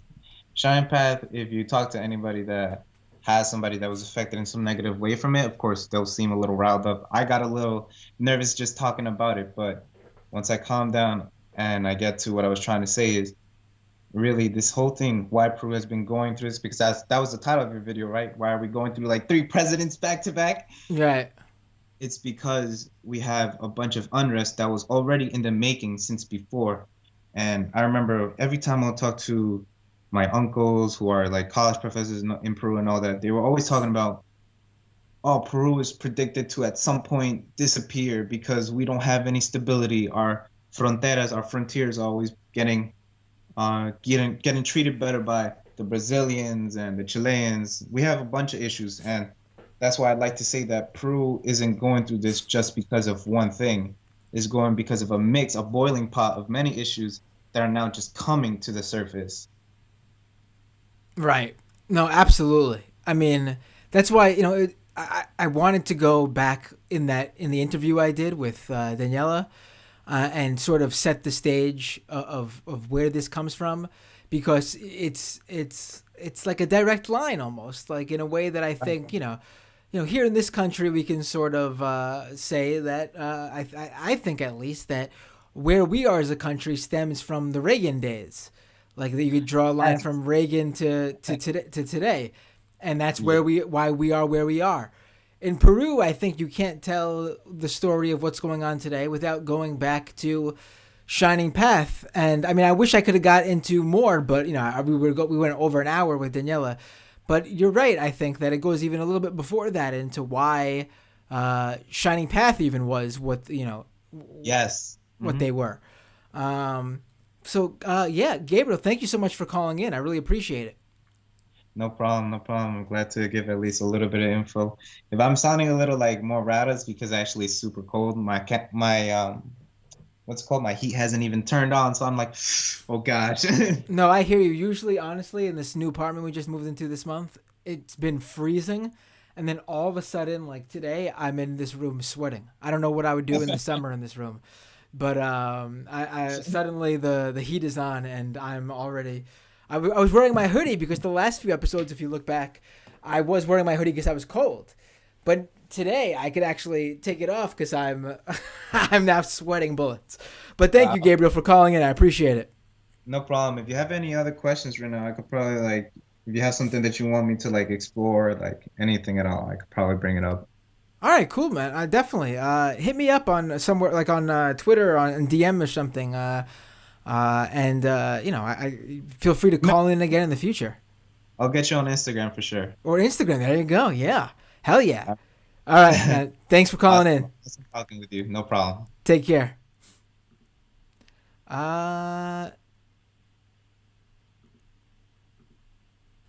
Bloop bloop. I think Renee was trying to call in. Renee, feel free to try calling in now, and I'll take your call. I will read a super chat while we wait. Midnight Pizza Man with a super chat. Thank you, Midnight Pizza Man. Says, I wish I were Math Binder. I wish I were Map Binder. Where's my iconic podcast? No idea what Midnight Pizza Man's talking about, but I appreciate the kind words and the super chat. Oh, wait. Renee. Yeah, let me turn the audio down. Super chat. Oh, you're listening to the show. Oh, look at that. A true fan of the show. Yeah, of course. How you doing, Renee? Oh, great. I was trying to get also. You saw my message on Twitter regarding I had a student activist. I did. I saw that, and I meant to message you back with an aha. I already have a guest. Beat you to the punch, but I forgot. I'm sorry, buddy. Yeah, true. He was a bit more radical with some sort of experience with both with Marxism within the university context, as well as he was going to talk about the tradition of anarchism, as I see that's more affecting the United States. A shout out to Zoe, I guess. Despite her sort of kind of like you within leftism, that it's kind of more centrist, and her anarchism is kind of centrist too. Shade. Well, two things. I think, three things. The first is that there, in regards to the influence of the United States in Peru, talking as the ancestral enemy of Peru as a Chilean, and the conflict regarding the nitrate and copper mines, the second war that there was between Peru, the Peruvian Bolivian alliance against Chile. Oh yeah, Peru and Chile are not friends. Yes, I know that, right? Not entirely true, because that I was talking to this prospective interviewer, that basically our economic elites are basically the same families that are kind of related, especially if they're Criollo, Spanish descendants from the colony. I see what you're saying, but I'm not talking about the actualities of the background of what's going on. I mean, generally because of that, people in Peru and Chile sort of have a rivalry. Right, but behind the scenes, it's actually it's more once again it's the rich presenting a united front against the people of both nations, actually, and this is just sort of like in wrestling, a kind of what's it called, like the fakery. What's it called? What's the precise Kayfabe. kayfabe? Yeah, Right. yeah. Right. No, that's a good way to put So it. yeah, I mean, I've heard it being used constantly in politics now, especially since Donald Trump is such a aficionado of the beautiful sport.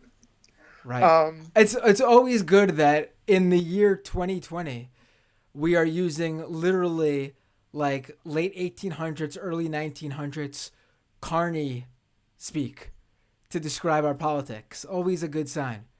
well, basically, it was kind of like the same activity once. I mean, it's definitely true, but I mean that word is like one of those like basically back when the carnival promoters back in the day would present wrestling as an attraction at like these festivals and events. All right. When wrestling was like a scam, like when there was like money, because all these like carnival type stuff from that era was Well, like right, like scammy. fisticuffs was kind of like dodgy too, right? Fisticuff, there, yes, like that whole era was, and kayfabe Right. is actually a term that was basically made from that industry back then, and I love that it's become, because honestly, I've not heard it anywhere outside of wrestling until Donald Trump became president. To be quite honest, so Right. it's fantastic Right. to see that happen, and you know, In Chile, there's a tradition of it because it's like we got our name for the fascist from a character in Mexican wrestling who dressed up as a mummy. So we call fascists over here mummies. I like that. Yeah. And yeah, so I was saying like in that conflict, like in the 19th century, uh, basically the United States and Great Britain took sides. So the United States supported Peru, while Great Britain supported Chile, you could say. So perhaps that's how like the beginnings of like the influence of the United States in regional politics first had its hand, so to speak. Right. Right. I mean, I've not heard much about U.S. involvement in Peru. I mean, like you said, there obviously is, but it's not generally something that, like, I don't think they. Maybe you know differently, but I don't think they ever really supported any sort of coup there or anything like that. Did they? I mean, I've not heard of anything like that. I mean, generally though, also Peru's leaders have been very right wing. Again, going back Oh, to the other thing that I wanted to mention, and that's kind of like sort of like influenced and because of the University of Chicago, is also well, and as I mean, as the first like said about like the School of Americas of Fort Benning, is that's like the more military police side that further was continued here, as Montserrat said, in Concon with the sort of subsidiary of the School of Americas established in Chile, um, was the influence of Mario Vargas Llosa. I think he was basically the reason why Fujimori was elected. Fujimori was seen as more of a moderate, and that kind of changed when the Shining Path seized the Japanese embassy. I'm going like really back here, but I mean, right. what happens was that Mario Vargas Llosa was actually a left wing author, writer, very prestigious writer. In fact, there's like a whole like literary tradition in Peru. And what happened was that he flipped to the other side, like in this kind of like neoliberalism, and unlike perhaps some neoliberals that still consider themselves socialists, um, he went straight to the School of Americas, a whole Hayekian kind of Thatcherite kind of school of thought, like deregulation and all that, like denouncing like his previous leftism and all that. In Right. fact, he's very friends with a current Caquisto kleptocratic president, Piñera. And Piñera has, as I was saying, Piñera has like Peruvian roots that go all the way back to the Incas. His family started their fortune over there, in fact. Right. So for instance, the whole debacle regarding surrendering Chilean territorial waters to Peru. There's some sort of like back alley kind of dealing there because it basically he was dealing with his business partners in Peru, and basically it goes to the more large scale industrialized fishing more than the Peruvian people themselves, including small scale fisheries. So Right. going back to Mario Vargas Llosa, so Mario Vargas Llosa, I kind of myself bought into the propaganda. I mean, not propaganda, but the feeling, the sentiment that this guy was going to adopt like austerity politics, economics in Peru, and basically this, I guess this what was perceived to be this Japanese of humble beginnings, origins, who wasn't like in the traditional like political structure as most populists are, was seen as a perfect alternative. Right. Later on, we saw like his very draconian response to the seizure of the Japanese industry that basically did a kind of like what happened with the Israelis in Uganda, that basically he made use of a moment where the Shining Path was with lack of sleep, and they were like playing a football game, like an improvised football game, and they decided to attack there. And Montesinos was like kind of his henchman, that he was mostly in charge of the tortures, and as well as the corruption. I guess that's a typical trifecta of political violence and economic corruption, shall we say. Right.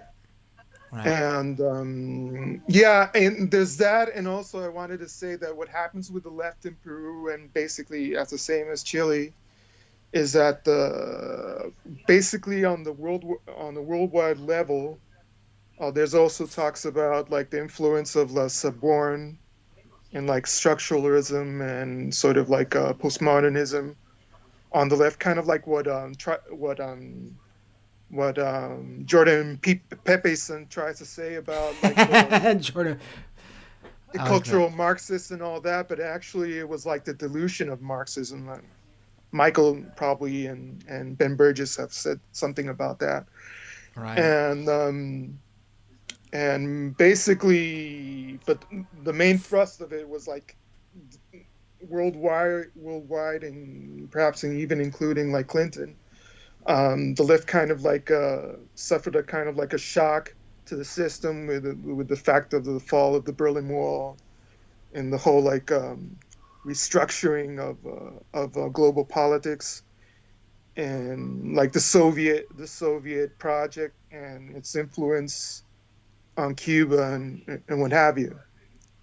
So you might say that the socialists and communists who had already been in exile and perhaps like received a more moderating influence from Western Europe, when they returned and all that, perhaps also due to trauma and perhaps sort of a Stockholm syndrome, became much more watered down and weren't as combative as, shall we say, somebody like Grimlock would have wanted. So they were more like open to dealing with deregulations and opening more trade and more trying to kowtow to businessmen, and that provoked like a disillusionment on behalf of the people, because they felt that they were no longer speaking on behalf of workers' unions and student unions and on behalf of shall we say, like structural change that's really needed. I mean, we're talking about societies that still live like with a basic core of a Spanish imperial colonial feudalism. That's why he was talking about haciendas, the previous caller, that are basically like the Roman concept of latifundia. You might say the closest thing to the United States would be like a plantation, but we didn't have like a civil war in the same sense as the United States in order to do away with that. Right.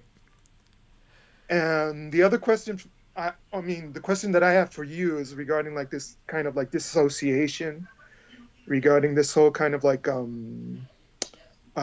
tradition in the left globally regarding insurgency. I mean, like for instance, like in the Palestinian struggle, you have like originally it was like left wing and secular, like people with like Layla Khalid, who was like a hijacker in the 70s. There was like the Beta Mankoff, the Red Army or Esercito Rosso in Italy, and I guess here in Chile with the different like MIR and Frente Patriótico Manuel Rodriguez, and shall we say like the Shining Path. I mean, even movements like the Cubans with Castro Mm-hmm. and Che Guevara, they were probably seen as like by the power structure, by the hierarchy, as like sort of like terrorists themselves. What's your And question? of course, like this. Well, it's like there's like a kind of like a disconnect, that it's like kind of like the left is seen as like a kind of like a liberal kind of like a velvet glove, something like with velvet gloves or something like that, like socialism and in between the two world wars, I suppose. Right. But what's your question? Like more democratic than like insurgency, because there's like a rich tradition. I mean, even the Irish with the Irish Republican Army and the Fenian Society, I suppose it was like a very important like a socialist influence, shall we say? Right. An armed right. struggle. You can see that with the Black Panthers and with the AIM as well, the American Indian movement. I don't know if I would. I see what you're saying. I mean, I don't know if I would compare all those different organizations or groups that you dropped, but certainly some of them, sure. Yeah, So, I mean it's not as radical as, shall we say, like the Likud in Israel, even though there were Zionist leftist groups, unfortunately. right. All right, Renee. Thank you so much for the call. I really appreciate it. Okay. Have a good night, buddy.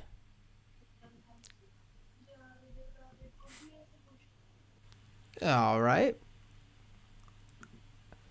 Let's go to the super chats, and then I got one thing I want to show you guys, which we'll take a little. We'll look at it for a little bit, and then we'll wrap up the show. Oh, Renee with a bunch of super chats today.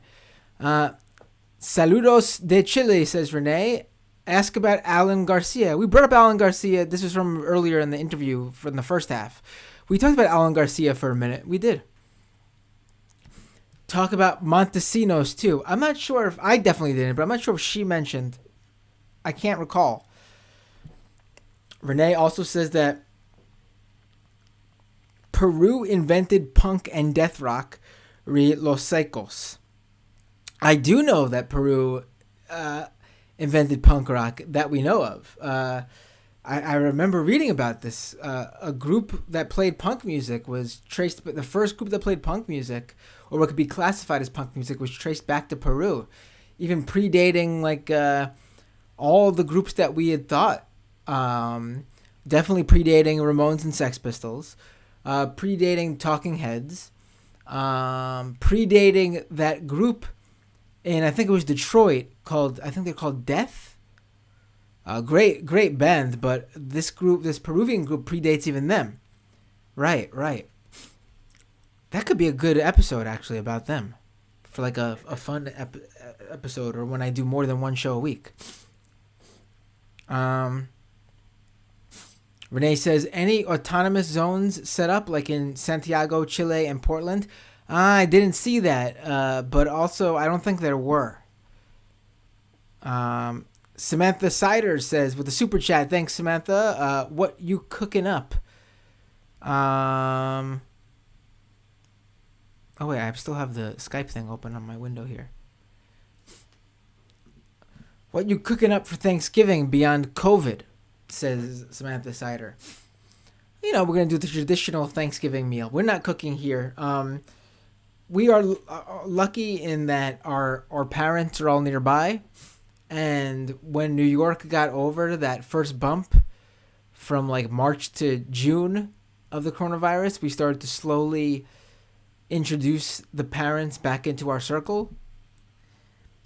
And everyone basically quarantines and stays home unless they go out to like shop or get food. Some of the parents don't even do that, but our parents, we've been lucky that other than those few months in the beginning, well, March to June, which is it's a lot of months, they've been back in our lives, and we've been safely, because we always wear masks, we always social distance. We go to stores and it gets busy sometimes in stores, but we're always making sure that we're constantly washing hands, using, everyone's been taking care of themselves. So we are lucky that, where there's no travel. The parents all live fairly close. We're all born in, well, not, my partner was born in Peru, but the family has all been New Yorkers for a very long time and all live close by. So we are able to do Thanksgiving with the family, and but just the main family. My mom's sister, who we always see for the holidays, she and her side of the family is not coming because of coronavirus, which is like the first Thanksgiving we probably haven't had with her in who knows how long, if ever. So we won't be seeing everybody, but we'll be seeing the main people who we've been able to reintroduce back into our daily lives. So we'll have the traditional turkey stuffing. Hopefully, probably not, but hopefully stuffed mushrooms. Stuffed mushrooms is my favorite. It's a thing that my grandma would make. For as long as my grandma is, she was someone who was in my life every day growing up. So, when I say grandma, it's not someone I saw a couple times a year, someone I saw every day. And, she would make stuffed mushrooms for the holidays, and it was my favorite. And the family has continued that tradition of making the stuffed mushrooms. But they don't make it every holiday like she did. But maybe we will have it. Who knows? But we'll definitely have stuffing, turkey, probably sweet potato, maybe corn on the cob. If not corn on the cob, probably just like, corn, mashed potatoes maybe. Stuff like that. Nothing too crazy. And then after we do my side of the family tomorrow, we do my partner's side of the family on Friday. And again, just, her mom and a very small group of people, it's people who we've been able to see because they're close by and in the immediate family.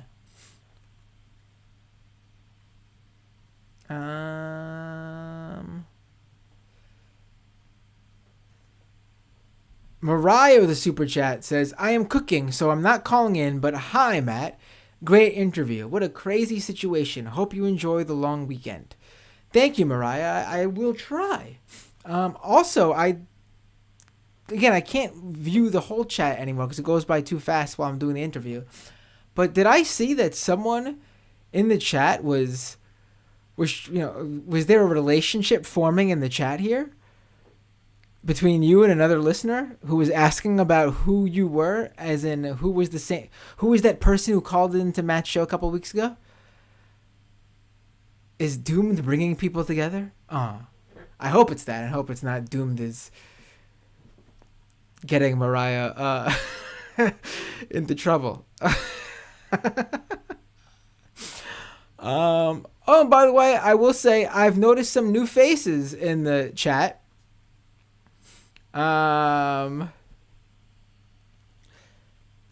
Gory. Who else?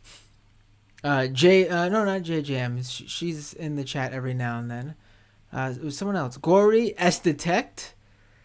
Who else did I see? James. There was someone else I saw that Pencil.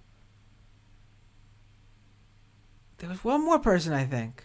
Maybe even two more. Now that I come to think of it. Well, I can't find you in the chat anymore. It just moves so fast. Dan was someone I recall. Yo Soy. That's another person. Hell yeah, we got some. Hope you guys become new. Choice is in the chat. Here we go.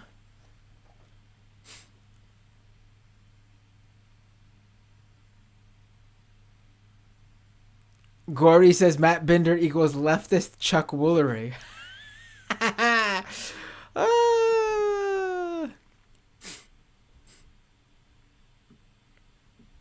All right, let's. I want to show you. I want to go through this. Now, you guys might have seen me tweet about this, but I want to take a look at some of these because it's funny. And I've been having fun doing this sort of thing with the clips and the right-wing freak-out stuff over the past two shows with you guys. So I wanted to do a little something today, even though the whole show is not about that. So let me share my screen 1 second. I will read this for the podcast listeners. Don't worry. Just because you don't see the screen, you could still take part in this. Okay. So let me get all these annoying plugins out of the way here. Okay, well, first, actually, I wanted to point out that Zoe is shopping some design concepts here for merch. Now, I can't explain this to you, but it's a shirt that's basically my profile picture on Twitter. Really large, in black and white. And in Comic Sans, it says Doomed with Matt Binder.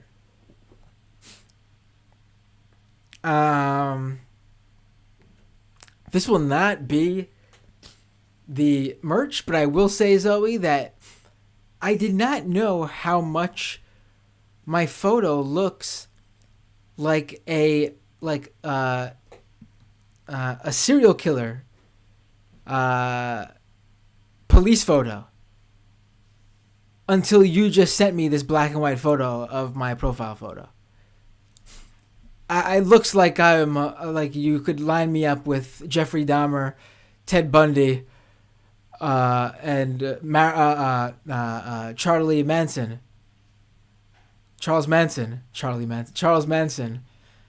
and I'd fit right in, wouldn't I? That really is something. But what I wanted to show you guys was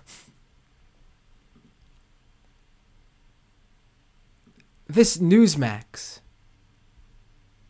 tweet. Now, I noticed them tweet this out yesterday. It's from Newsmax, which is the right-wing TV network that's become one of Donald Trump's favorites, along with OAN, One American News Network, which I talked about on last week's show, where I did a deep dive into all the Dominion election voting fraud conspiracy theories. You should check that episode out. I enjoyed doing that episode. It was a lot of fun.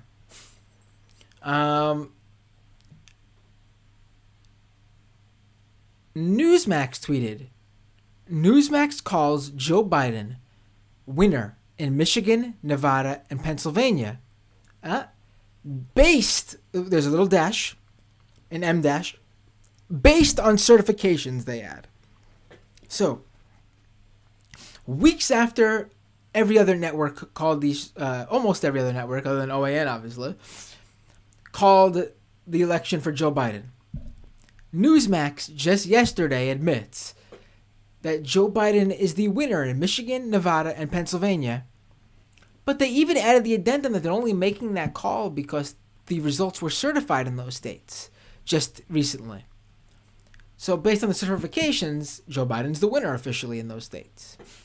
That's even like they're even saying, we're not saying this because we realize we are the new favorite right-wing station along with OAN of all the Trump supporters, because Fox News had the audacity to also admit that Biden is the winner at least on the news portion of their network, if not the opinion. Actually, the opinion section, like Tucker Carlson's even been admitting that Biden won, which is getting the right even angry at the Trump-like fanatics and sycophants mad at Tucker Carlson.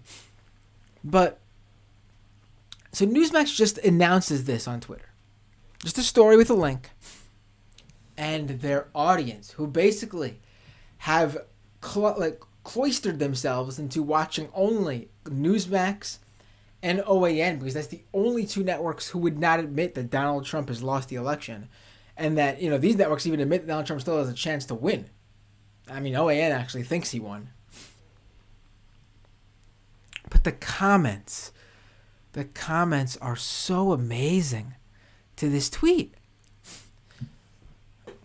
Do you know what people after stunts Fox News has pulled during the election really don't think any news channel is trustworthy anymore? Even the ones that pretend to be on the side of the good, honest people, boycott the news and stick to social media. Another tweeter says, at this point, Slow Mo Joe is the tweeter here. At this point, we can only trust individuals, not these corrupt media organizations that betray and backstab the American people. It's sad. Trump can't trust any media these days because they just end up betraying him anyway. But let's just see if Trump wins first. So this person admits that it's possible that Trump possibly has not have won. Shell Bell says, on to the Supreme Court, and when the judges lay down the gavel, then it will be final. Then and only then. Sandra says, won't be watching anymore. Glad you, like Fox, are out of the closet.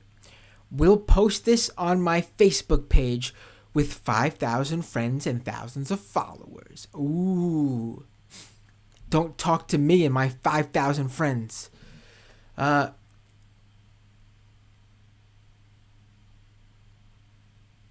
Runzi, this one is a little bit sad because this person seems to be admitting that Newsmax may be right. This really hit me hard. Replying to that tweet, by the way. This really hit me hard. I knew it would be an uphill battle, but I believe in our president so much that he could turn things around, especially when he is the true winner. It's so disappointing. I like Young Patriot here, trying to calm everyone down in the comments, saying, it's just based on the certifications. Learn to read, people. This isn't Newsmax's opinion, he's basically saying. Newsmax could possibly still think there's still a fight. They're just reporting that it's based on the certifications, which is the addendum they added, by the way.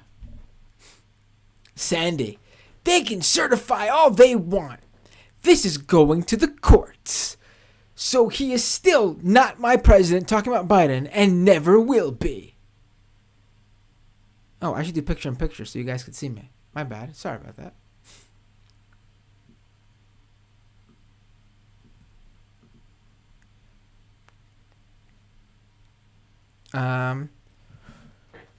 Deplorable Sherry says, why?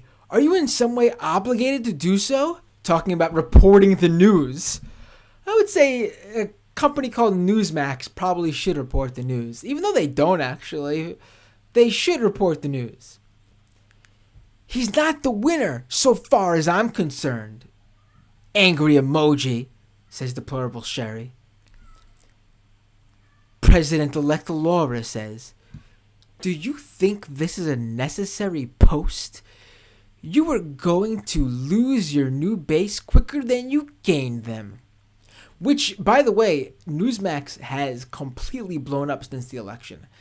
I was reading that their best show, their top-rated show, which, by the way, is hosted by the son of the former NYPD police chief, Ray Kelly. His show was getting something like 80,000 views a night before the election. And after the election, it's got like hundreds of thousands of views. Like 800,000 views, something really big and ridiculous. So Newsmax is definitely benefiting from being Trump's network of choice, along with OAN.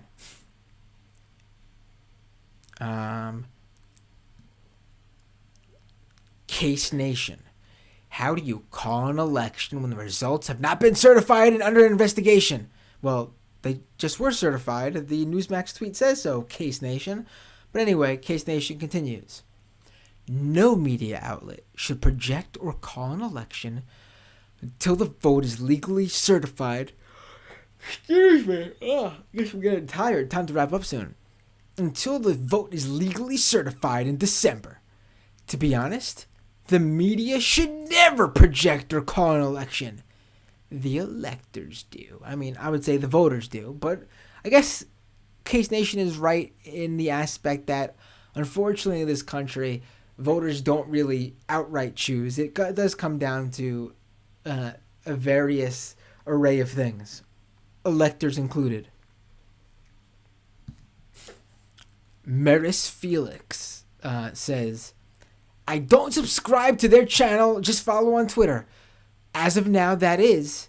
Bye-bye, Newsmax. Deb says, guess I'm done watching you too. Don't put Fox down.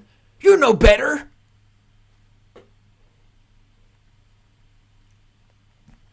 John says, so disappointed in Newsmax. Certification can be reversed in court. Should have waited, Newsmax. On to OAN. Ooh. Carlito says, yeah, I'm done with Newsmax. Unfollowed. And last but certainly not least, Santi replies to Carlito, me too, as in me too, I'm also done with Newsmax. Newsmax is a shit. I mean, I'm assuming Santi said that as if he was an Italian plumber trying to save a princess in a mushroom land. And he tweeted it more like this. Me too. A Newsmax is a sheet. Is a sheet. Newsmax is a sheet. Is a sheet. Oh. Oh no. Wah! Conservative Mario. Right wing Mario. MAGA Mario. The election isn't over yet. It's not been certified. Wah!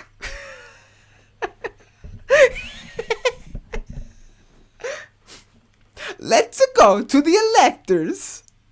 They choose the election.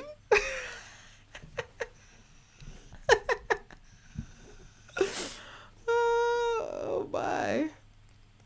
Oh boy. There were Goombas. There were Goombas I saw. There were Goombas voting, I saw. They were not supposed to. They're not from the Mushroom Kingdom. Illegal Goombas voting. Mario, and it turns out Mario actually voted twice. He came in, he showed up at the election booth once as Mario voted for Trump. And then he came back just as Wario and then voted for Trump.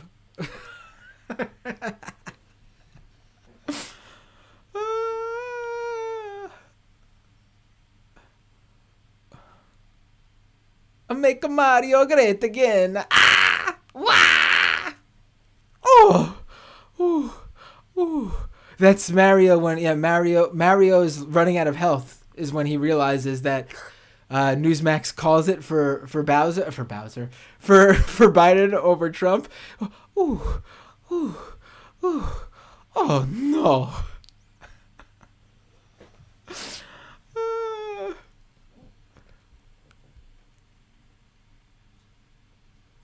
Oh boy. I gotta think this out. Samantha says MAGA Mario and Antifa Luigi. Antifa Waluigi. Waluigi. Waluigi. Wah! And then what? Luigi. I'm a Luigi #1. My Luigi's not so good. I'm trying to think of how he sounds. Especially based on Luigi's Mansion and Mario Kart. Luigi number one. He has a little bit of a different voice. I think my Mario's okay. My Waluigi, I think, is good. A Waluigi. Let me see if I can do Wario. Wario! Wario! Wario voted for, what's her face? Jo Jorgensen. Wario voted for Jo Jorgensen!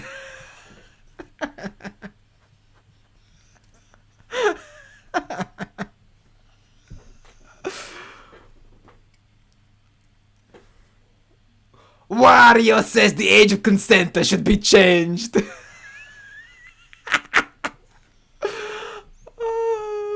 Waluigi disagrees. Waluigi, brother, says. Wario is lower, says Zoe. Dinah says you'll be hearing from the Italian American Civil Rights League. Right? Well, I'm Italian. So I'm half Italian, so I get the pass.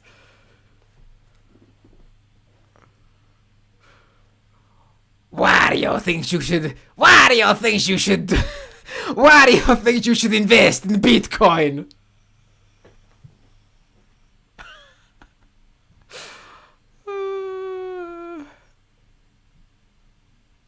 Wario is totally ANCAP, says Miss Heathen. Yeah, I think Wario would be.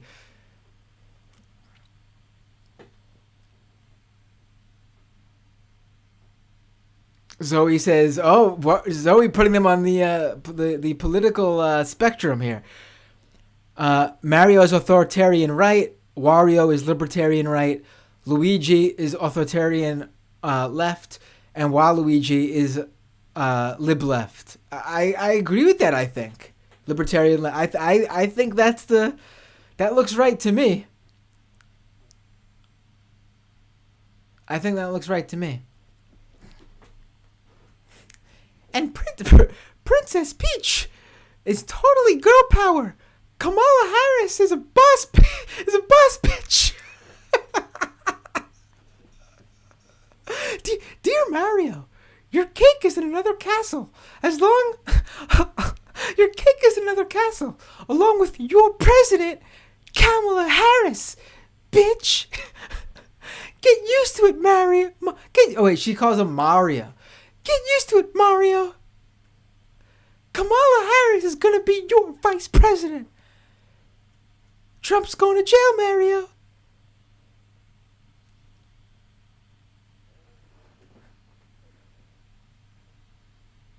And by the way, I'm not being sexist by doing a Princess Peach voice. Princess Peach herself is a rather sexist character, if you ask me.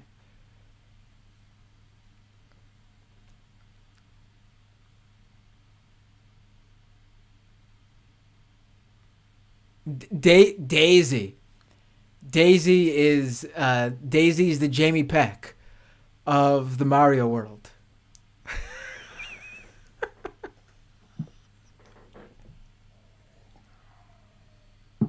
Oh, Renee says Princess Pussy Hat for right. Grim says Daisy is Black Block.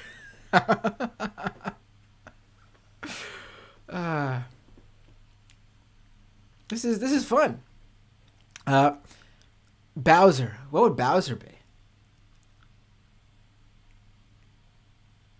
I mean, if I feel like Bowser would be total Trump supporter, but we put Mario there. No way they're in the. Although maybe that makes sense. No, Mario is I'm not saying Mario. I call him Mario. I know Nintendo calls him Mario. Mario is totally like like your basic general white, like Ohio status, like Trump supporter, like your upper blue collar type, like, you know, upper 5 low 6 figure type Trump supporter. And then Bowser though is full on QAnon. Bowser's waiting for the storm. Now my Bowser voice is from the cartoon. Bowser from the video game we couldn't do, I don't think. But Bowser's full on QAnon. Bowser believes the storm is coming. And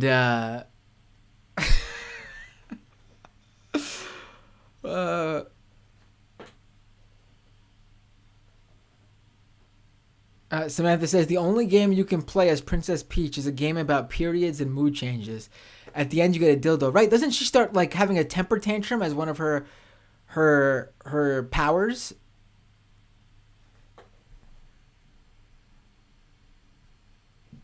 Zoe says Mario is canonically from NYC, right? I think he is, right? So he would be like real Tina 40, who I played on the show last week. Remember? No, 2 weeks ago. Remember?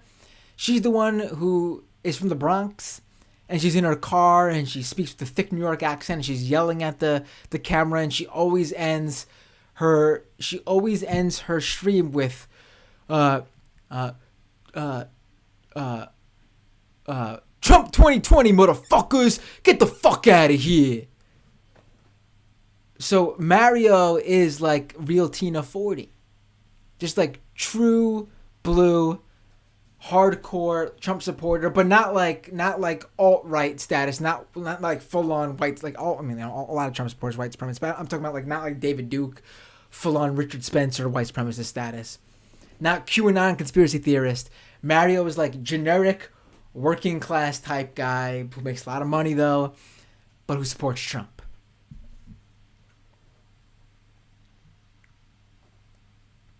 Midnight Pizza Man says Princess Walter Block Peach. No way. Princess Peach, total pink pussy hat, generic lib. Any mushroom that disagrees with her is a bot from the Koopa Kingdom.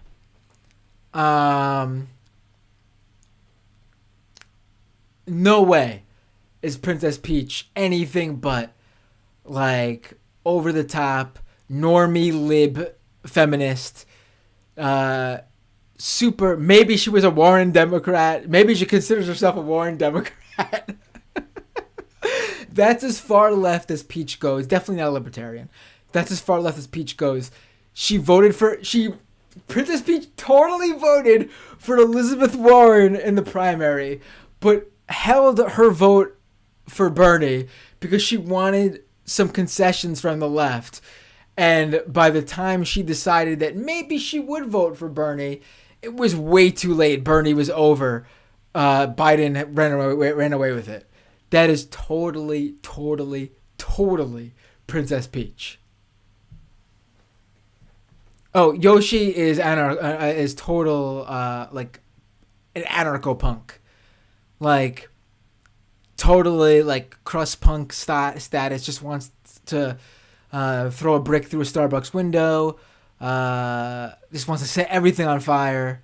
That's Yoshi. Birdo is trans rights, Zoe. I think that's actually a thing. I'm like, I feel like I've seen that before, where Birdo has become like a mascot for the trans community. Am I right? Like you saying that has brought back something in my head.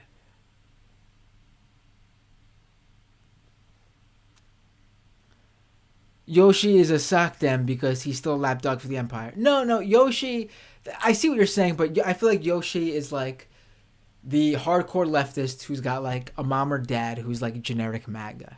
And that would be Mario. And like disagrees with them totally, but you know, they're your mom and dad. You're not gonna cut them off.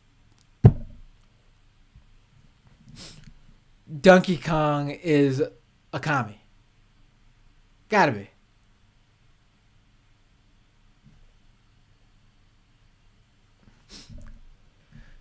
Donkey Kong is a commie. Oh no, wait, he wears the tie. But Donkey Kong is definitely not a right winger. He's too chaotic. He's too crazy. And he hangs out with Diddy Kong. Donkey Kong is like your generic progressive. Like TYT listening. Loves Cenk Uygur. Cenk's good, but Cenk's great. But hardcore like thinks Cenk Uygur is like the best. Hassan is way too far left for Donkey Kong, but it's got nothing against him. Donkey Kong's like just like Bernie loving, but understands that you need to be pragmatic. Voted for Bernie in the primaries even.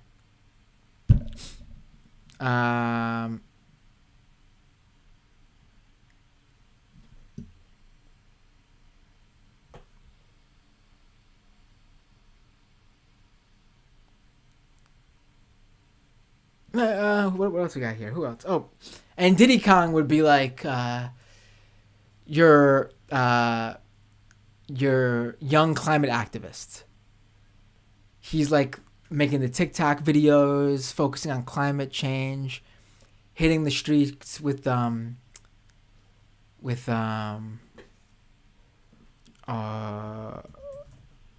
what's her name?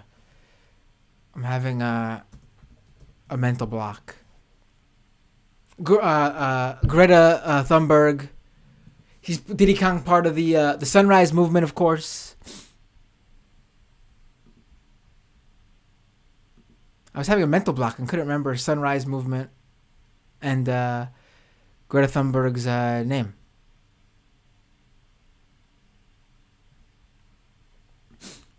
Oh my god, I'm still got the Newsmax tweets up. Dixie Kong. Oh, Dixie Kong. Ooh, it's a hard one.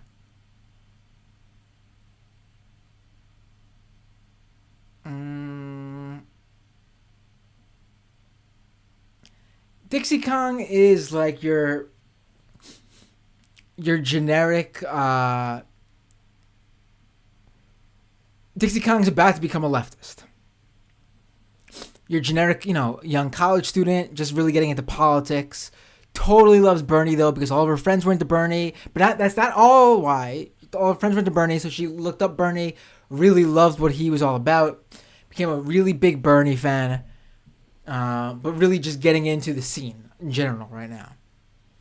And then eventually, unfortunately, she falls down the Jimmy Dore rabbit hole and believes that Hillary Clinton killed Seth Rich.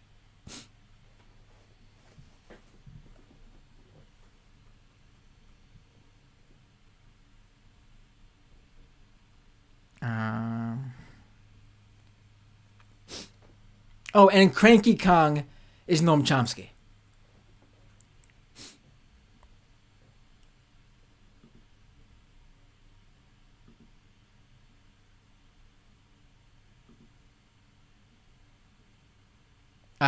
We got a few more super chats, and then that's the show.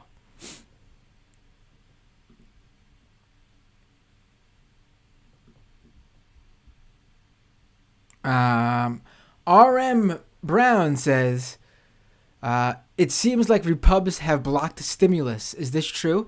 If it just happened, I don't know. I'm not watching the news right now, but I'm not sure what's going on with stimulus right now, to be honest. Mariah to her admirer via a super chat, I have a mans already, sorry. Oh, Renee talking about my Mario and Waluigi impression says, this is Matt's Michael moment. Thank you, Renee. That actually means a lot to me, even though it's Midnight Pizza Man's the Princess Walter Block Peach message was a super chat from Midnight Pizza Man.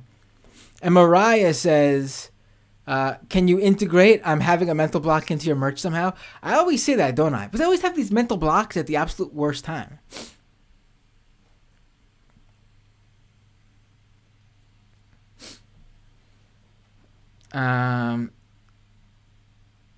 Toad, I forgot about Toad.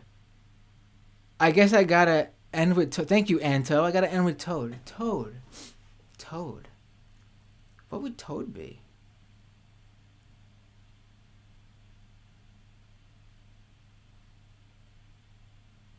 I feel like Toad would be the person constantly telling leftists on Twitter that, listen, I totally agree with what you're saying, but now is not the time to criticize Biden. We need unity because Trump could have been president. You know what I mean? And we couldn't. You couldn't criticize Biden before because Trump could win, but you can't criticize Biden now because Trump could have won.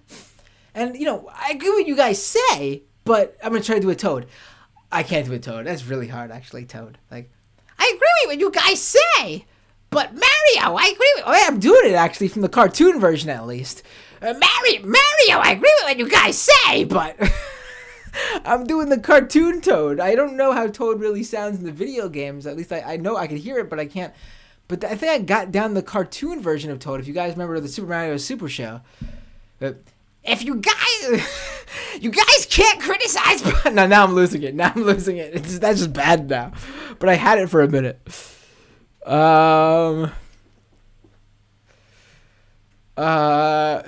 James says Toad's a fascist. No, Toad is like Miss Heathen said. That, I agree with Miss Heathen. Toad, total Mayor Pete admirer. Totally thinks Mayor Pete is the best thing in the world. Toad would totally think Mayor Pete was the best thing since price fixed sliced bread. See what I did there? Toad is a spineless centrist, says Miss Heathen.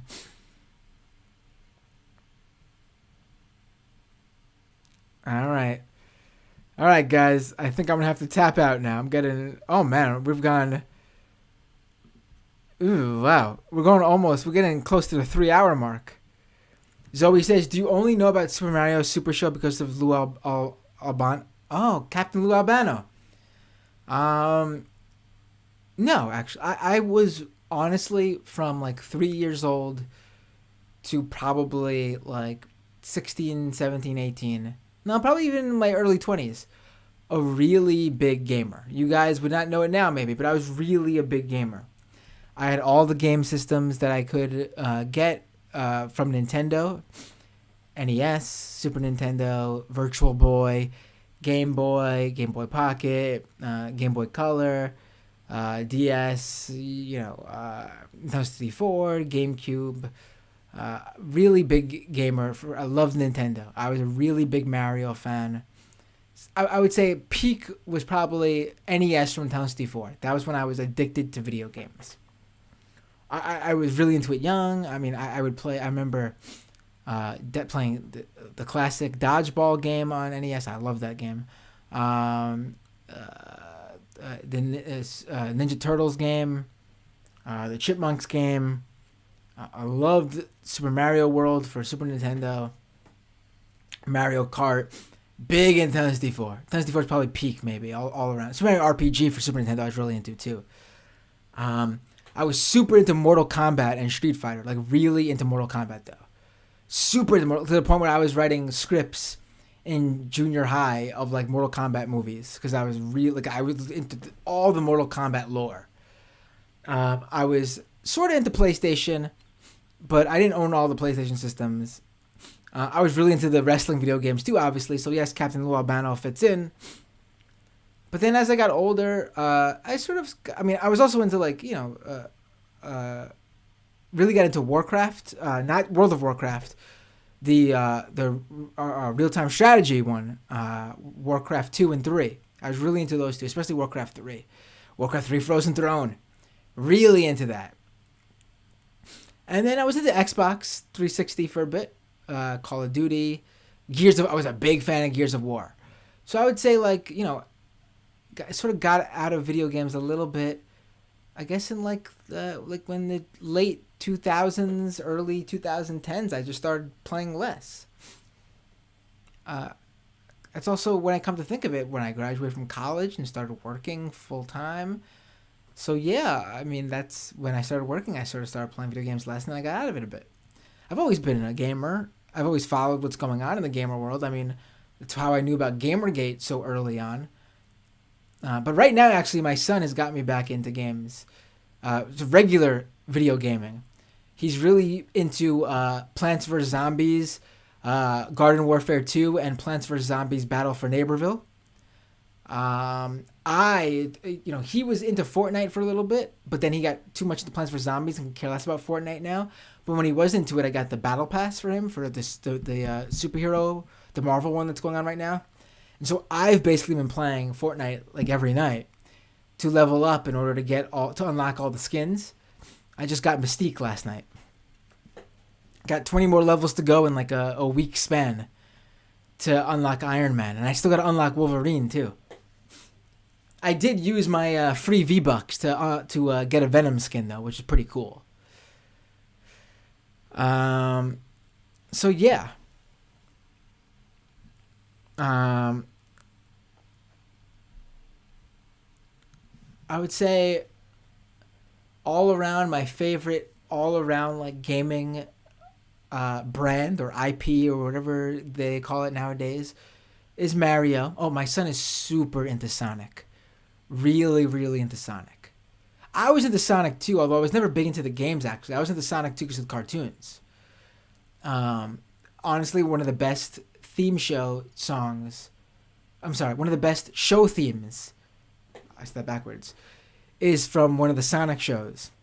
Like, Sonic, he can really move. Sonic, he's got an attitude. Sonic, he's the fastest thing alive. You guys know what I'm talking about? I lost my voice, so I sounded a little bit bad there. Also, there's like a Sonic anime that he's been watching a lot of from the early 2000s that's really good. And it also has a really good theme song. Like, gotta go fast. Gotta go fast. That was really good, too. Yeah, Sonic's really good. And we watched the Sonic movie together, which was actually really good. I enjoyed it. Cool little surprise at the end, which I hope they expand on because that will be fun. If you haven't seen the Sonic movie, I thought it was fun. But I was always a big fan of the Mario world and the Mortal Kombat storylines. And then in terms of gameplay, my favorite game is all around Warcraft 3 and Gears of War, I would say. Although Fortnite's growing on me a lot. I mean, I'm really liking it right now. I'm playing it a lot right now, so it's probably going to be up there. I'm just not good at building in Fortnite. I haven't gotten that down. I'm really good in all the other aspects. Like, I could go on a kill spree on Fortnite, and the other night I had like 3 or 4 guys surrounding me, and I got them all. In the solo battle royale. But when it comes to building stuff, which comes in handy if you're down to the final 2, I suck there.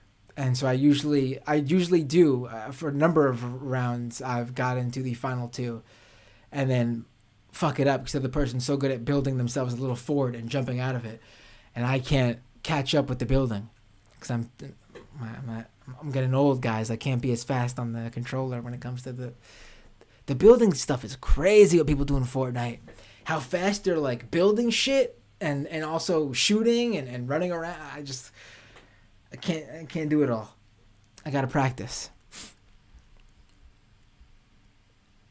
Anto asked me about Kirby. I'll think about Kirby and let you guys know next time. People seem to have really enjoyed this Mario Gone MAGA.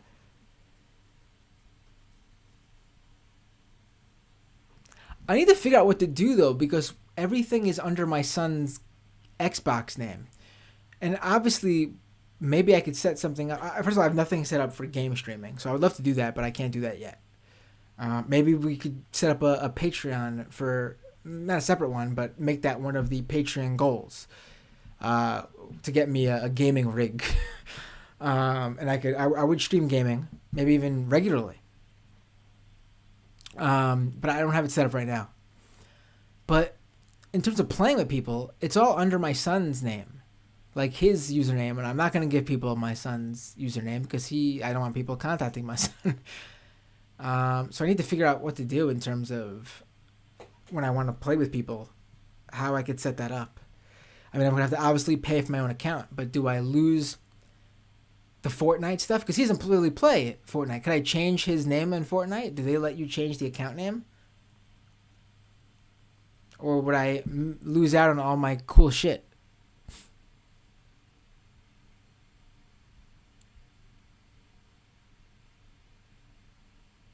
I gotta get back into Gears too. I haven't played Gears of War since like Gears of War 2 or 3, I think. Man, I loved that game. and when I talk about Gears, specifically the multiplayer, the storyline's fun, but the multiplayer on Gears, at least 1, 2, and 3, tons of fun. Really love that.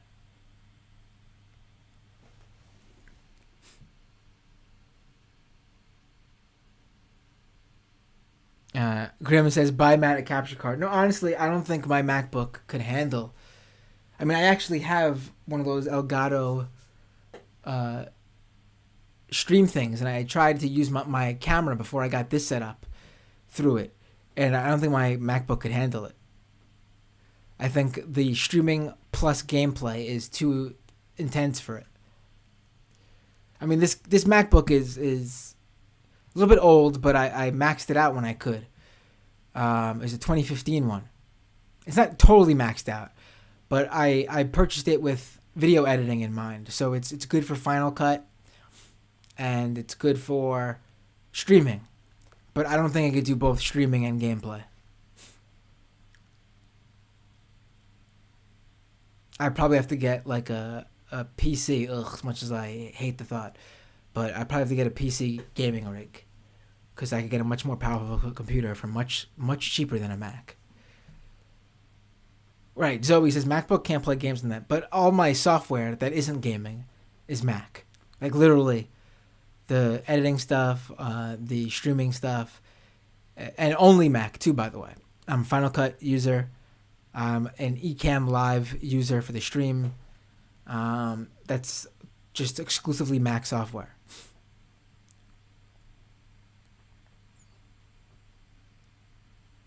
All right, guys, this has been fun.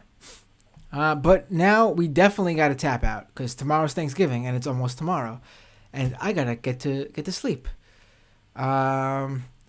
Folks, thank you so much for all the support. Patreon.com/MattBinder if you're not already supporting, if you're catching this on the live stream. But for most of you who are patrons listening to this, really, again, thank you for all your support. I appreciate it so much. A few of you have even upped your Patreon amount to $10 a month, and I thank you. So I'm gonna give you guys your own tier to really make sure you know that you're in a special class. I don't know if I want to say special class. It sounds like classist, doesn't it? A special division, a special group. So Zoe up in Canada says it's almost fake Thanksgiving. Right. All right, guys. Take care. Be safe. Be healthy. And see you all next time on Doom.